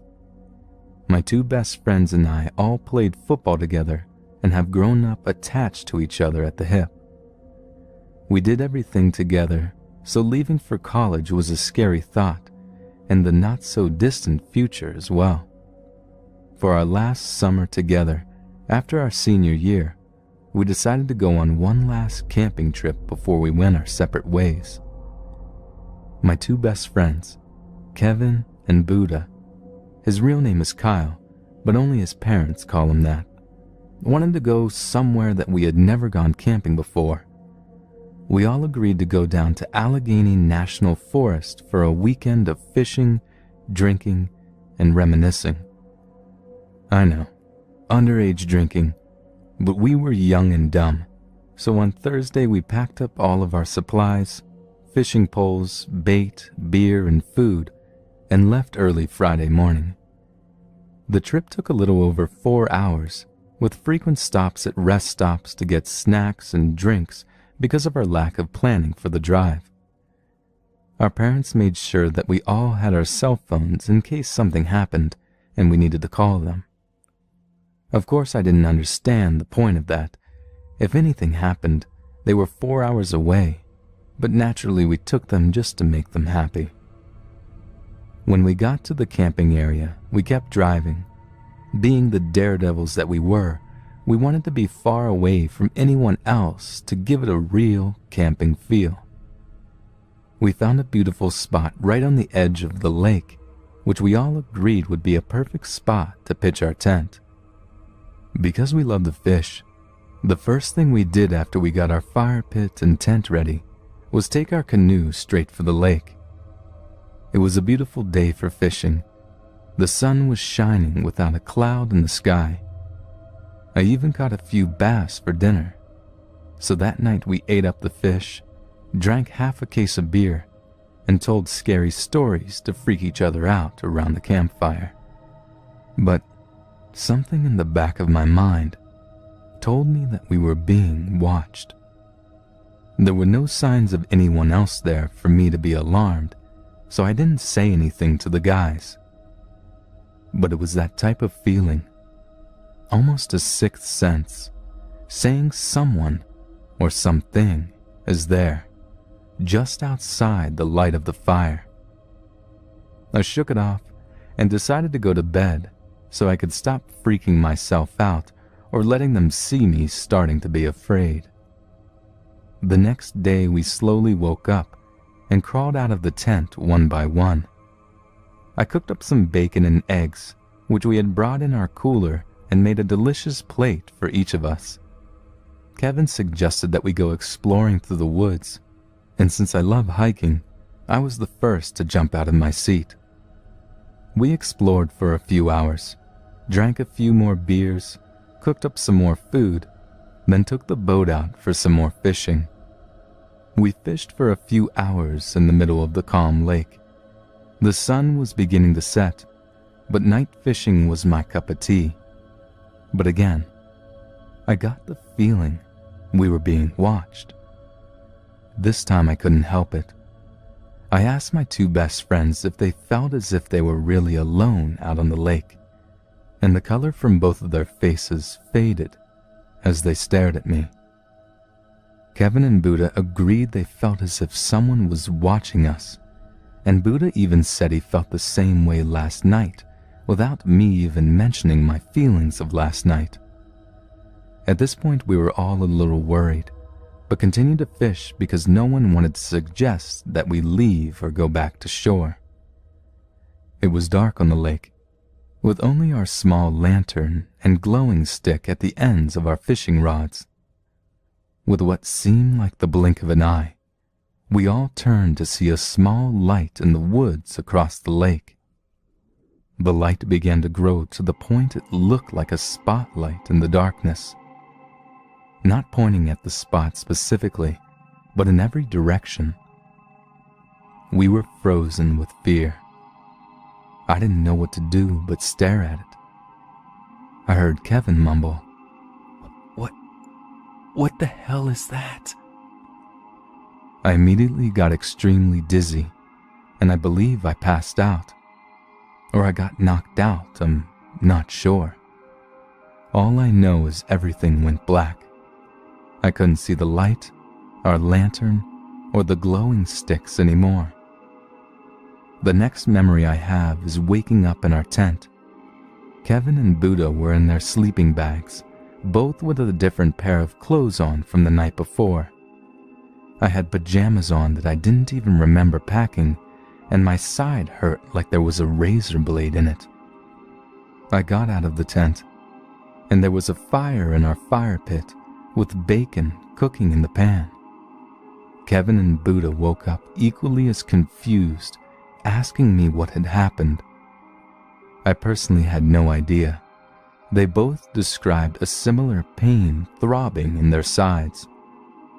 I lifted my shirt to see if maybe I had a pine needle jabbed into me without me knowing, and all of our eyes were fixed on the small, now scarred cut on my side. My mind was racing. I had never got cut on my side, much less long enough ago for it to heal and scar. Kevin and Buddha lifted their shirts to find similar scars in the same location on their bodies. Buddha began to freak out now. Our canoe was tied up. The fire was started with breakfast cooking. Our fishing poles precisely spaced out, leaning up against a tree, had scars on our sides, and we had no idea how we got changed or into our tents. We were terrified. Without looking for an explanation, we packed our things and left immediately. None of us knew what had happened and had no memory after everything went dark. We were too afraid to tell our parents or anyone else, They may even be upset with me sharing this story on Reddit, but I need help. I need to know if this has happened to other people that went camping in the Allegheny Forest, or if this is our own terrible nightmare.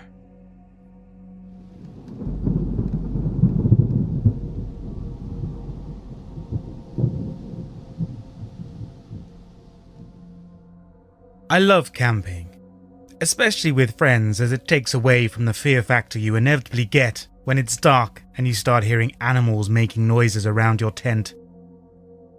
This was about 10 years ago or so I was around 16 and was with two friends about the same age. We were all male. This happened in the rural countryside of the UK, and we knew a nice secluded spot in the woods with a flat bit of grass. You get to it, and you have to walk along this dirt trail for a couple of miles, and at a point you turn off the trail and go down a very steep hill, which is very difficult to navigate even during the day, as it's so overgrown. From the path, you wouldn't know what a perfect camping spot it is from up there. I should also mention this trail takes you a fair way from any roads, houses and lights, so it's really cut off and gives you that feeling you're really fending for yourself. No cheeky takeaway halfway through the night. So we're all having a great time, as you do. We had a fire blazing before it got dark, and we were cooking off of it, so we had a hearty hot meal before bed. It soon got dark, so we all huddled around the fire and started talking about typical teenager stuff long through the night. It was probably around 1:30 a.m. when we noticed two lights close together, like eyes, coming from the trail, but the lights gave off some kind of light a torch would. Is someone holding two torches in each hand, we thought. We watched the lights for a bit, and it's shining down at us so we can't see what's holding them, but we freak out because we think it could be the police, because it's illegal to have a fire while camping without permission in the UK, or some kind of weird monster. So we watch for a bit, and it doesn't move, and no one calls out. Eventually, we see it slowly moving closer, so we rushed inside the tent and sat still and listened. We didn't hear much, and soon calmed down and figured it must just be someone curious what the fire was, and went on their way. But the next morning, we woke up to the tent door open, and none of us had got up in the night and forgot to close it. We looked around and saw the grass had been disturbed coming down the hill, but we were really confused what the person did. I still get chills imagining some old creep just staring at us, sleeping. I still go camping, sometimes alone as well, and I don't worry too much about it happening again. I carry a handheld.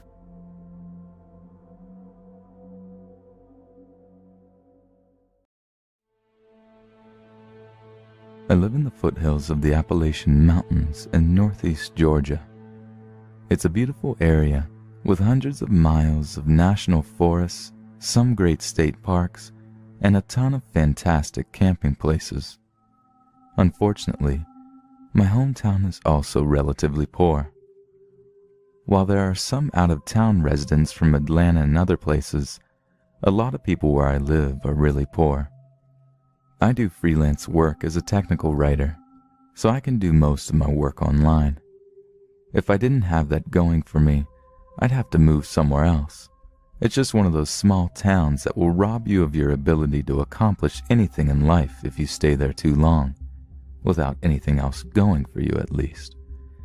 Excluding a handful of doctors and lawyers and Georgia Power Company employees, the only employment in the area is at Walmart, fast food, and a couple of grocery stores.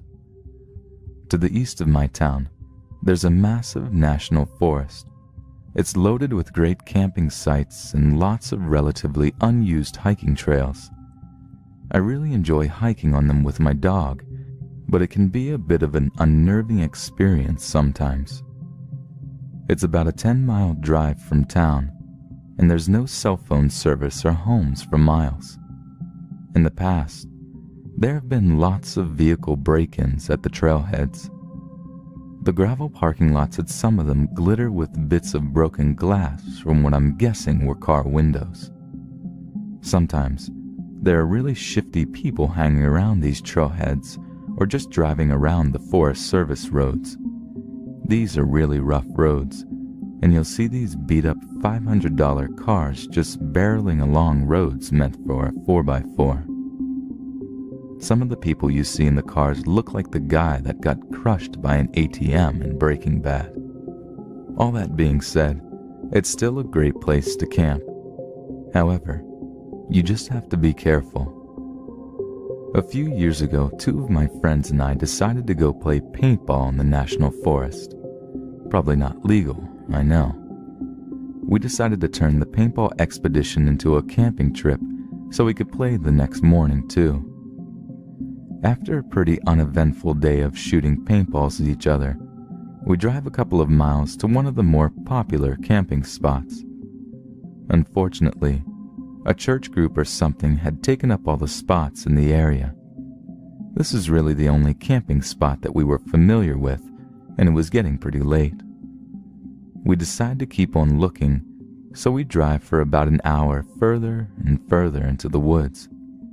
By this time, it's getting a bit dark, and we're getting a bit worried about finding a spot. We all had GPS on our smartphones, but none of us had any service. We turn off onto an unfamiliar road that isn't in very good shape. In fact, it looks like the Forest Service rangers used a backhoe to block off the road with a mound of dirt.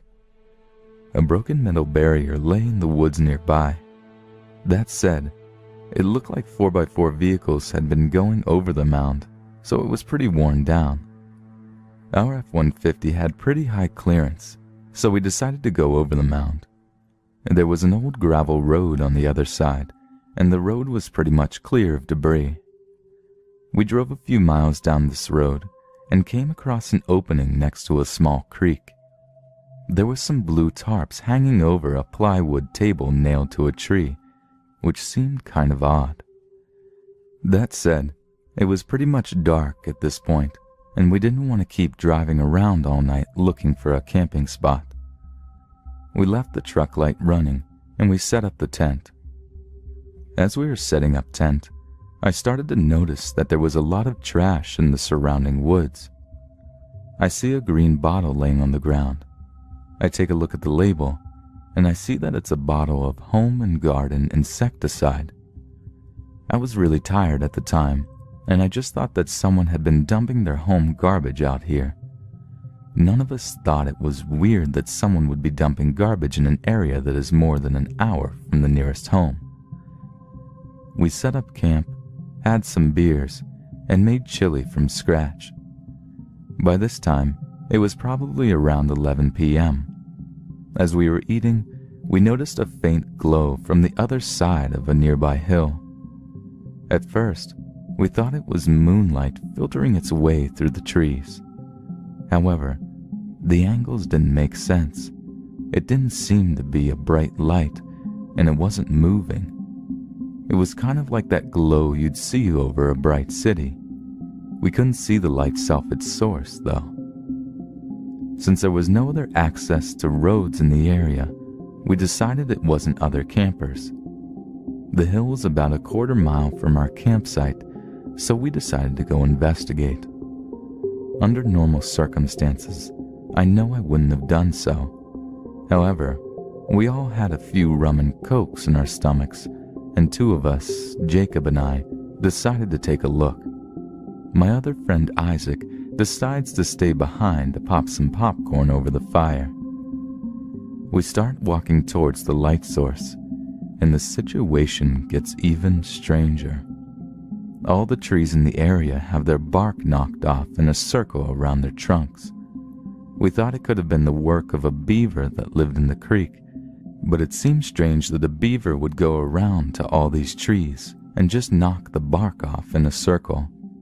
Jacob and I start talking about the ghost beaver in pretty loud voices, probably due to our drunkenness. As we're almost to the top of the hill, Jacob tripped and yelled, "Oh shit!" A few seconds after he yelled, the light, whatever it was, went out. We looked at each other and decided that maybe we don't need to see what that light was after all. We walk back in silence and keep looking back every few seconds. We decide to turn off our flashlight and just use the moonlight to get back to the campsite. When we got a couple of 100 feet from the campsite, I can see my other friend Isaac walking around the campsite. He was wearing a hooded coat that I hadn't seen him wearing before. For some reason, he's carrying his paintball gun around in his hand. It seemed a little odd, we said to each other. The fire had started to die down, so we couldn't see our campsite very well. At this point, we'd probably been gone for almost an hour. From the distance, it looked like Isaac was looking for something.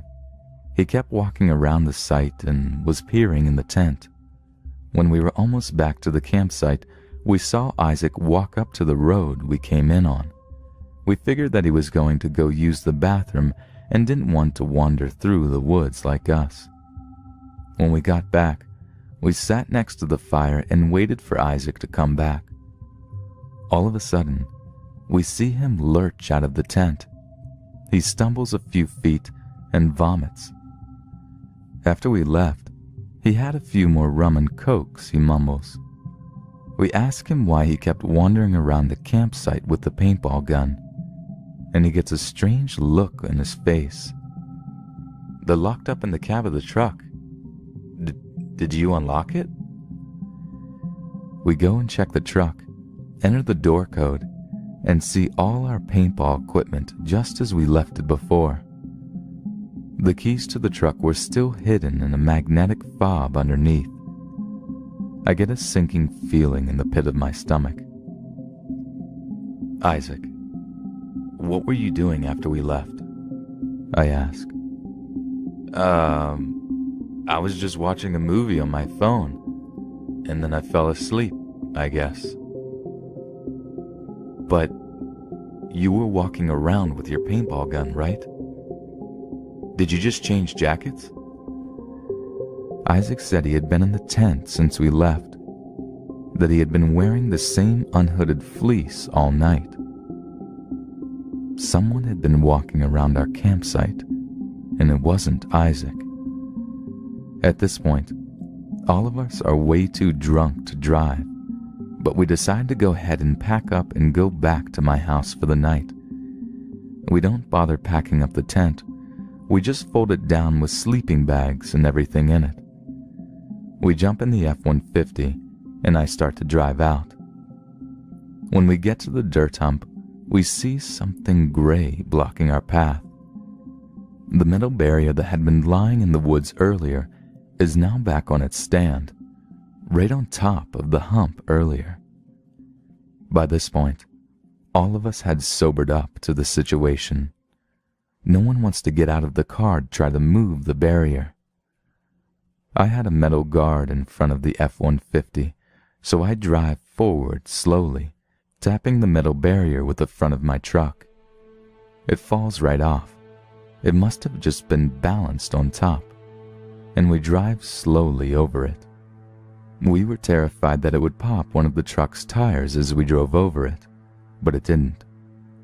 As we drive down the road, we see a vehicle following us with its lights off. It's probably about 1,000 feet behind us, but we keep catching glimpses of it as the moon reflects light off it. I start to drive as fast as I can on the Forest Service road, and the other vehicle keeps pace. It doesn't get any closer though. It stays just 1 or 2 turns behind us. We can only see it when the road straightens out. After about 45 minutes of speeding along gravel roads, we make it back to the main paved road. I start to drive everyone back to my house, but I decide to go a different way just to be safe. I didn't get pulled over for a DUI, luckily. Camping can be fun, but very rural camping can be dangerous. I've driven past that metal barrier since that time, but it's always been in place. I would never go down that road again.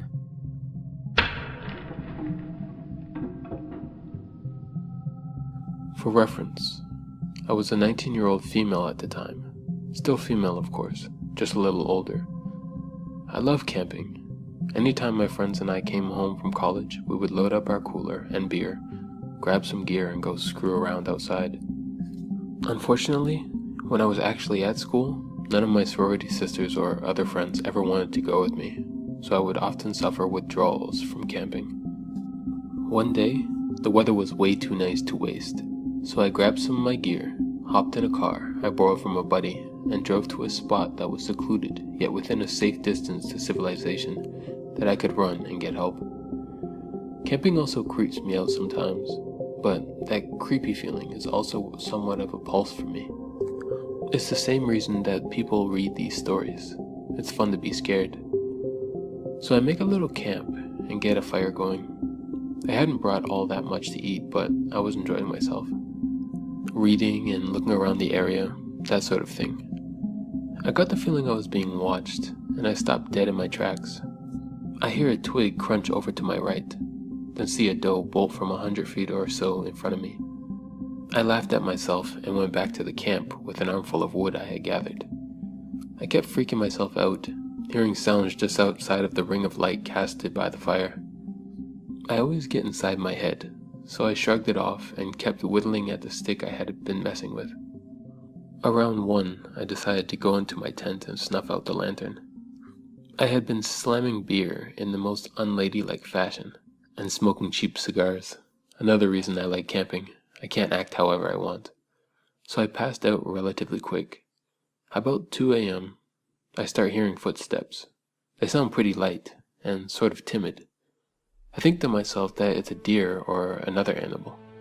More likely a raccoon because I had probably left some food out. I'm still on guard though.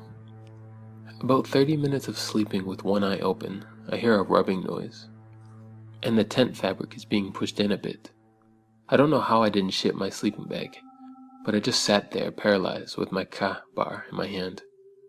I desperately wanted to thrust the knife through the tent fabric, but I was still holding out hope that it was some of my buddies from the frat joking with me. And then, as sudden as it had begun, it all stopped. I was starting to feel slightly more secure, because daylight would be coming in about 2 or 3 hours. But I sure as shit wasn't going to go to sleep. All of a sudden at about 4 o'clock, I realized I should put my boots on so that if anything did happen, I would be ready. After having stayed up and keeping alert a little while longer, my friend's car alarm goes blaring. I freak the fuck out and run out of the tent. I got about 2 steps before something grabs me around the mouth. I open my mouth to scream, but instead the person's pinky finger slips between my teeth. I have heard that people can perform superhuman feats when they have huge adrenaline rushes. In my case, I just clamped down, and there's no way to say this without sounding ridiculous. His finger popped off.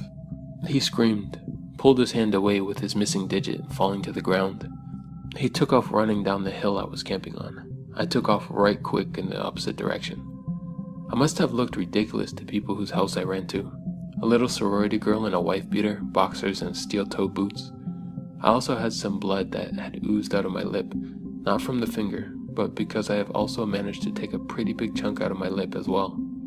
I told them what happened. They called the police, got me some real clothing, and the man at the house made me a whiskey and coke. When the cops got there, they checked it out.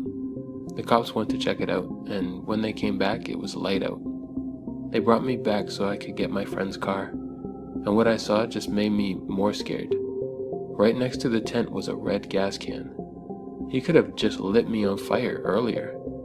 The finger was also gone, suggesting he had come back.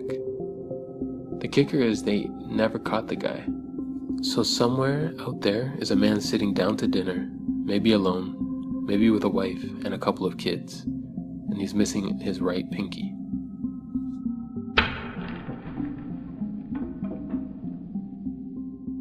Background. I work summers as a camp counselor in the northern part of Ontario, Canada. On the date this particular incident occurred, I was camping with a group of 10-year-old boys on the same lake the summer camp was based on. So, like a routine camping trip, we canoed out to the site and set up our tents. Me and my co-counselor, Mike, take turns supervising the kids while they swim, build forts and play games, etc. We cook some food over the fire, sit around and tell stories, cook s'mores, the typical Canadian camping experience. Around 9:30ish, I tell the kids it's time for bed, and they head into their tents, which were positioned a small walk away from the shoreline, but still in line of sight from where we had our fire pit. So the kids have gone to bed, and me and Mike are shooting the shit by the water, smoking a cigarette, just basically hanging out before we decide to head into our tents and call it a night. What happened next still troubles me to this day, and remains my go-to scary campfire story. We were both gazing into the pitch-black night water when we saw a small light approaching us slowly and slightly above water level. We speculated what it could possibly be for a few minutes, before it came close enough for us to see that it was mounted on the front of a kayak and that someone was approaching our campsite. Now, it is important to note that as a camp counselor, part of our training goes over how to deal with stranger encounters in an environment where we are responsible for a group of children on a public property. I was prepared to give the mystery paddler the typical speech about how we are camping with a group from a recognized organization, and we would respectfully ask if they could find another campsite. However, this person's appearance shook me to the bone as the light drew nearer. Paddling this kayak was a woman who looked to be in her 60s. She had incredibly long wisps of gray hair that was trailing in the water. Her skin looked like old leather, and her dead-looking eyes were tough to spot under all her wrinkles. She looked directly at me, and when she spoke, I realized she was missing most of her teeth. "Are all your children safe in bed?" she asked, me pointing in the direction of the tents. Not really knowing how to respond and quite frankly shitting myself, I responded by telling her that they were fine and she had to leave. "That's good, just as expected for this time," she said with a smile, then turned her kayak and paddled off into the night. At this point in time, myself and Mike were legitimately very creeped out, not only by the appearance of this mystery woman, who resembled a freaking corpse, but also her inquiry on the whereabouts and safety of the kids we had brought on the trip. Not knowing what else to do, we grabbed our hunting knives and sat by the fire after checking on the kids. Half an hour later is where shit started to get really creepy. Across the lake, a female counselor was leading another trip for kids the same age group. She sent me a text which read something along the lines of, "Hey, Sean, stop screwing with us. This isn't funny. My kids are really creeped out." I instantly called her and let her know that I just saw someone near my campsite that seemed eerie, and that I was not trying to play a joke. Apparently one of their kids had opened their tent door to take a piss, and seen a woman with long hair standing with her arms open towards them near the shoreline.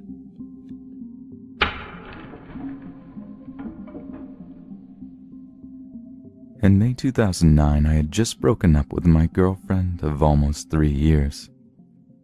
We had moved from Calgary to Toronto, and were still stuck living together after the breakup, as we didn't know many people in the city yet.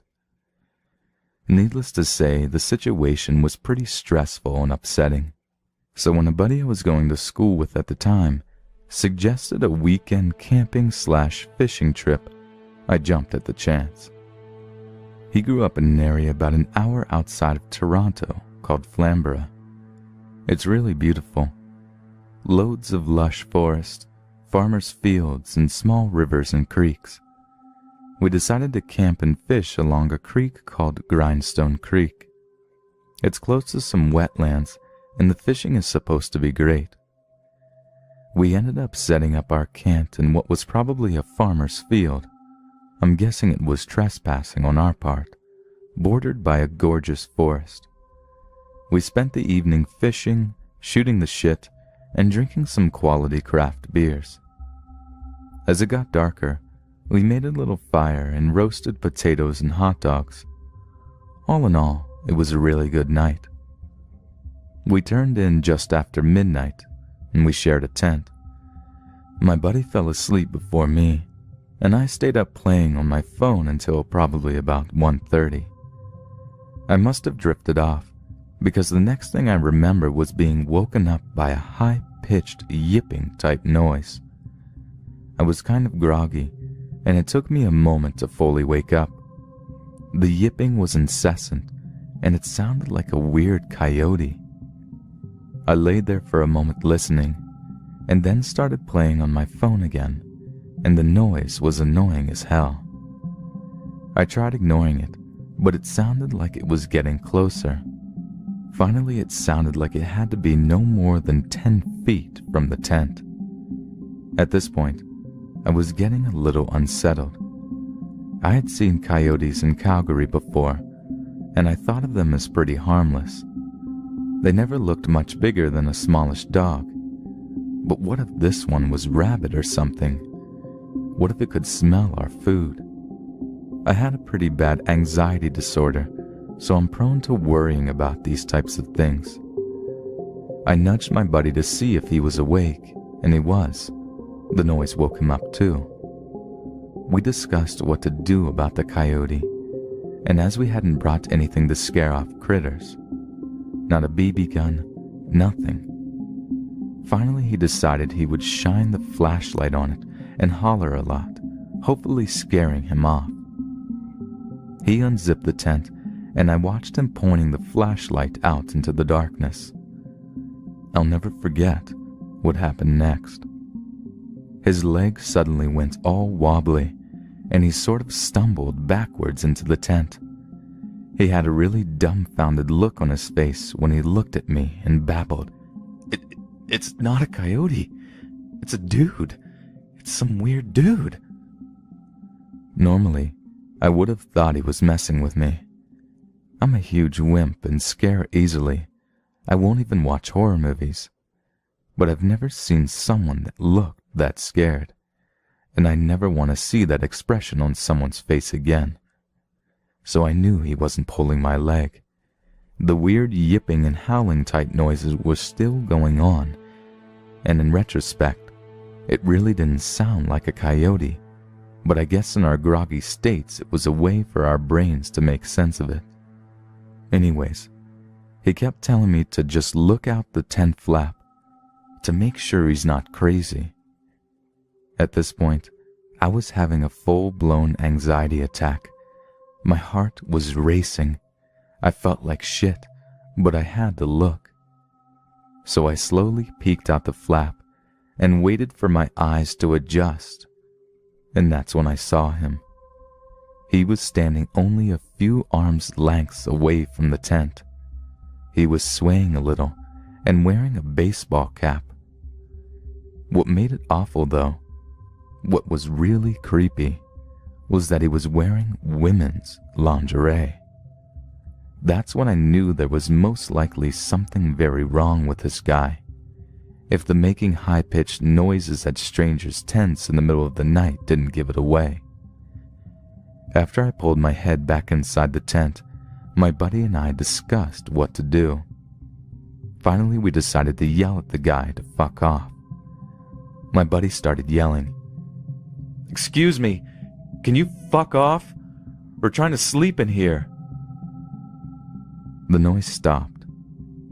It was dead silent, and that's when we heard footsteps running towards our tent. They stopped right outside the tent, but we didn't waste any time, and we started yelling again. "Seriously, fuck off! We have a cell phone in here, and if you don't fuck off, we're going to call the cops." With that, we heard him walk by the tent and head off. Sounded like he was moving towards the road. Needless to say, we laid awake, petrified until the first sight of sunlight. Then we hightailed it the hell out of there. We discussed our experience on the way home, and were both pretty embarrassed about how scared we got. It definitely was not manly on either of our parts. And I think because we were both ashamed of how we let some weirdo freak us out so much, we really haven't ever talked about that day since.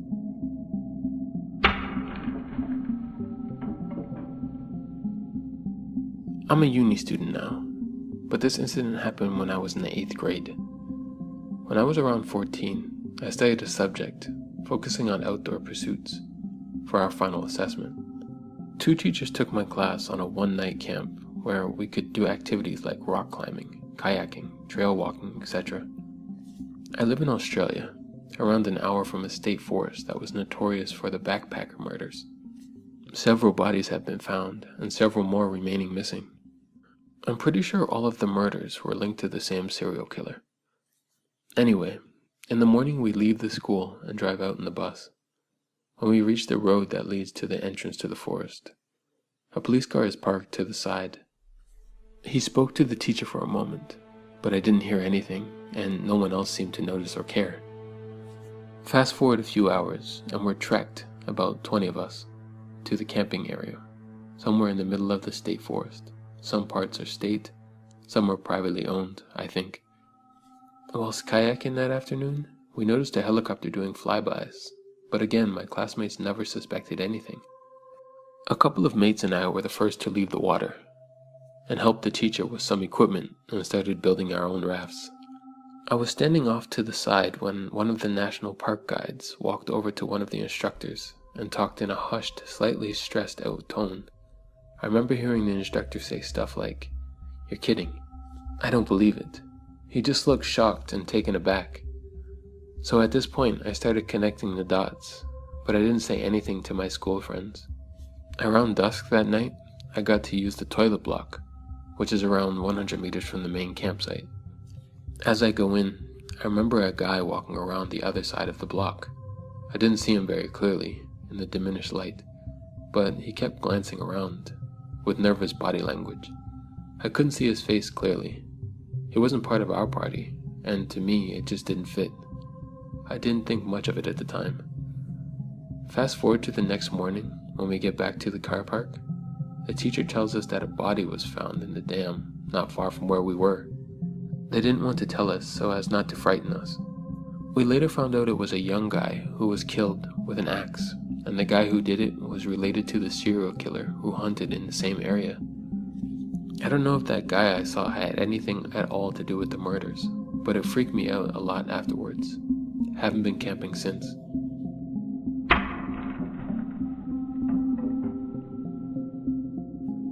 This happened to my parents back in the late 80s.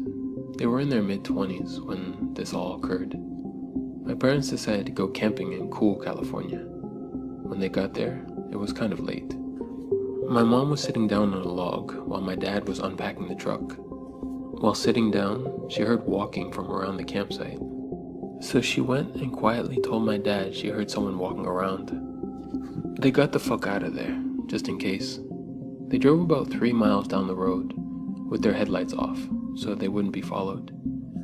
Once they got there, they set up camp, and began to drink their asses off while listening to a boxing match on the radio. Eventually, they settled in for the night. Now, they don't know for sure that this next event is connected to the first, but they believe it is. So they settled in, and my dad was asleep far before my mom. My mom was in the halfway state where they're halfway awake and halfway asleep. Suddenly, she heard the footsteps outside the tent. She abruptly snapped back to consciousness and listened. She tried waking my dad, but he was way too out of it. She listened for what seemed like hours, when suddenly she hears, in the creepiest voice you could probably ever imagine, say, "Here I am. I'm going to kill you." While saying this, the man what she believes to be a knife along the tent. She could hear him walking and dragging the knife. She was literally frozen. She couldn't say anything or move. With her mouth agape, she finally snapped out of it and screamed, "Jim, grab the shotgun, kill that son of a bitch." With that, my dad finally awoke. They heard snapping in twigs and footsteps, and heard the guy running away. Of course, my parents didn't have a shotgun. It was a huge bluff that actually worked. My dad got up seconds later and began to run after him, but he was long gone. After that, my parents decided they were going to get the fuck out of there before anything else happened. When they saw their tires were slashed, they were in the middle of nowhere and no way out with a maniac that wanted to kill them. They actually tried blowing up their tires with one of those things you use to blow up rafts. Obviously, that didn't work, but they had to try, right? About an hour or so later, a ranger that was patrolling the area came along to help them out. He brought them back to town so that they can get their tires fixed. While talking to the ranger, they found out that he had been searching for any suspicious activity due to recent murders nearby. My parents were likely the murderer's next victims. I tried finding some of the murder cases online, but was unable to.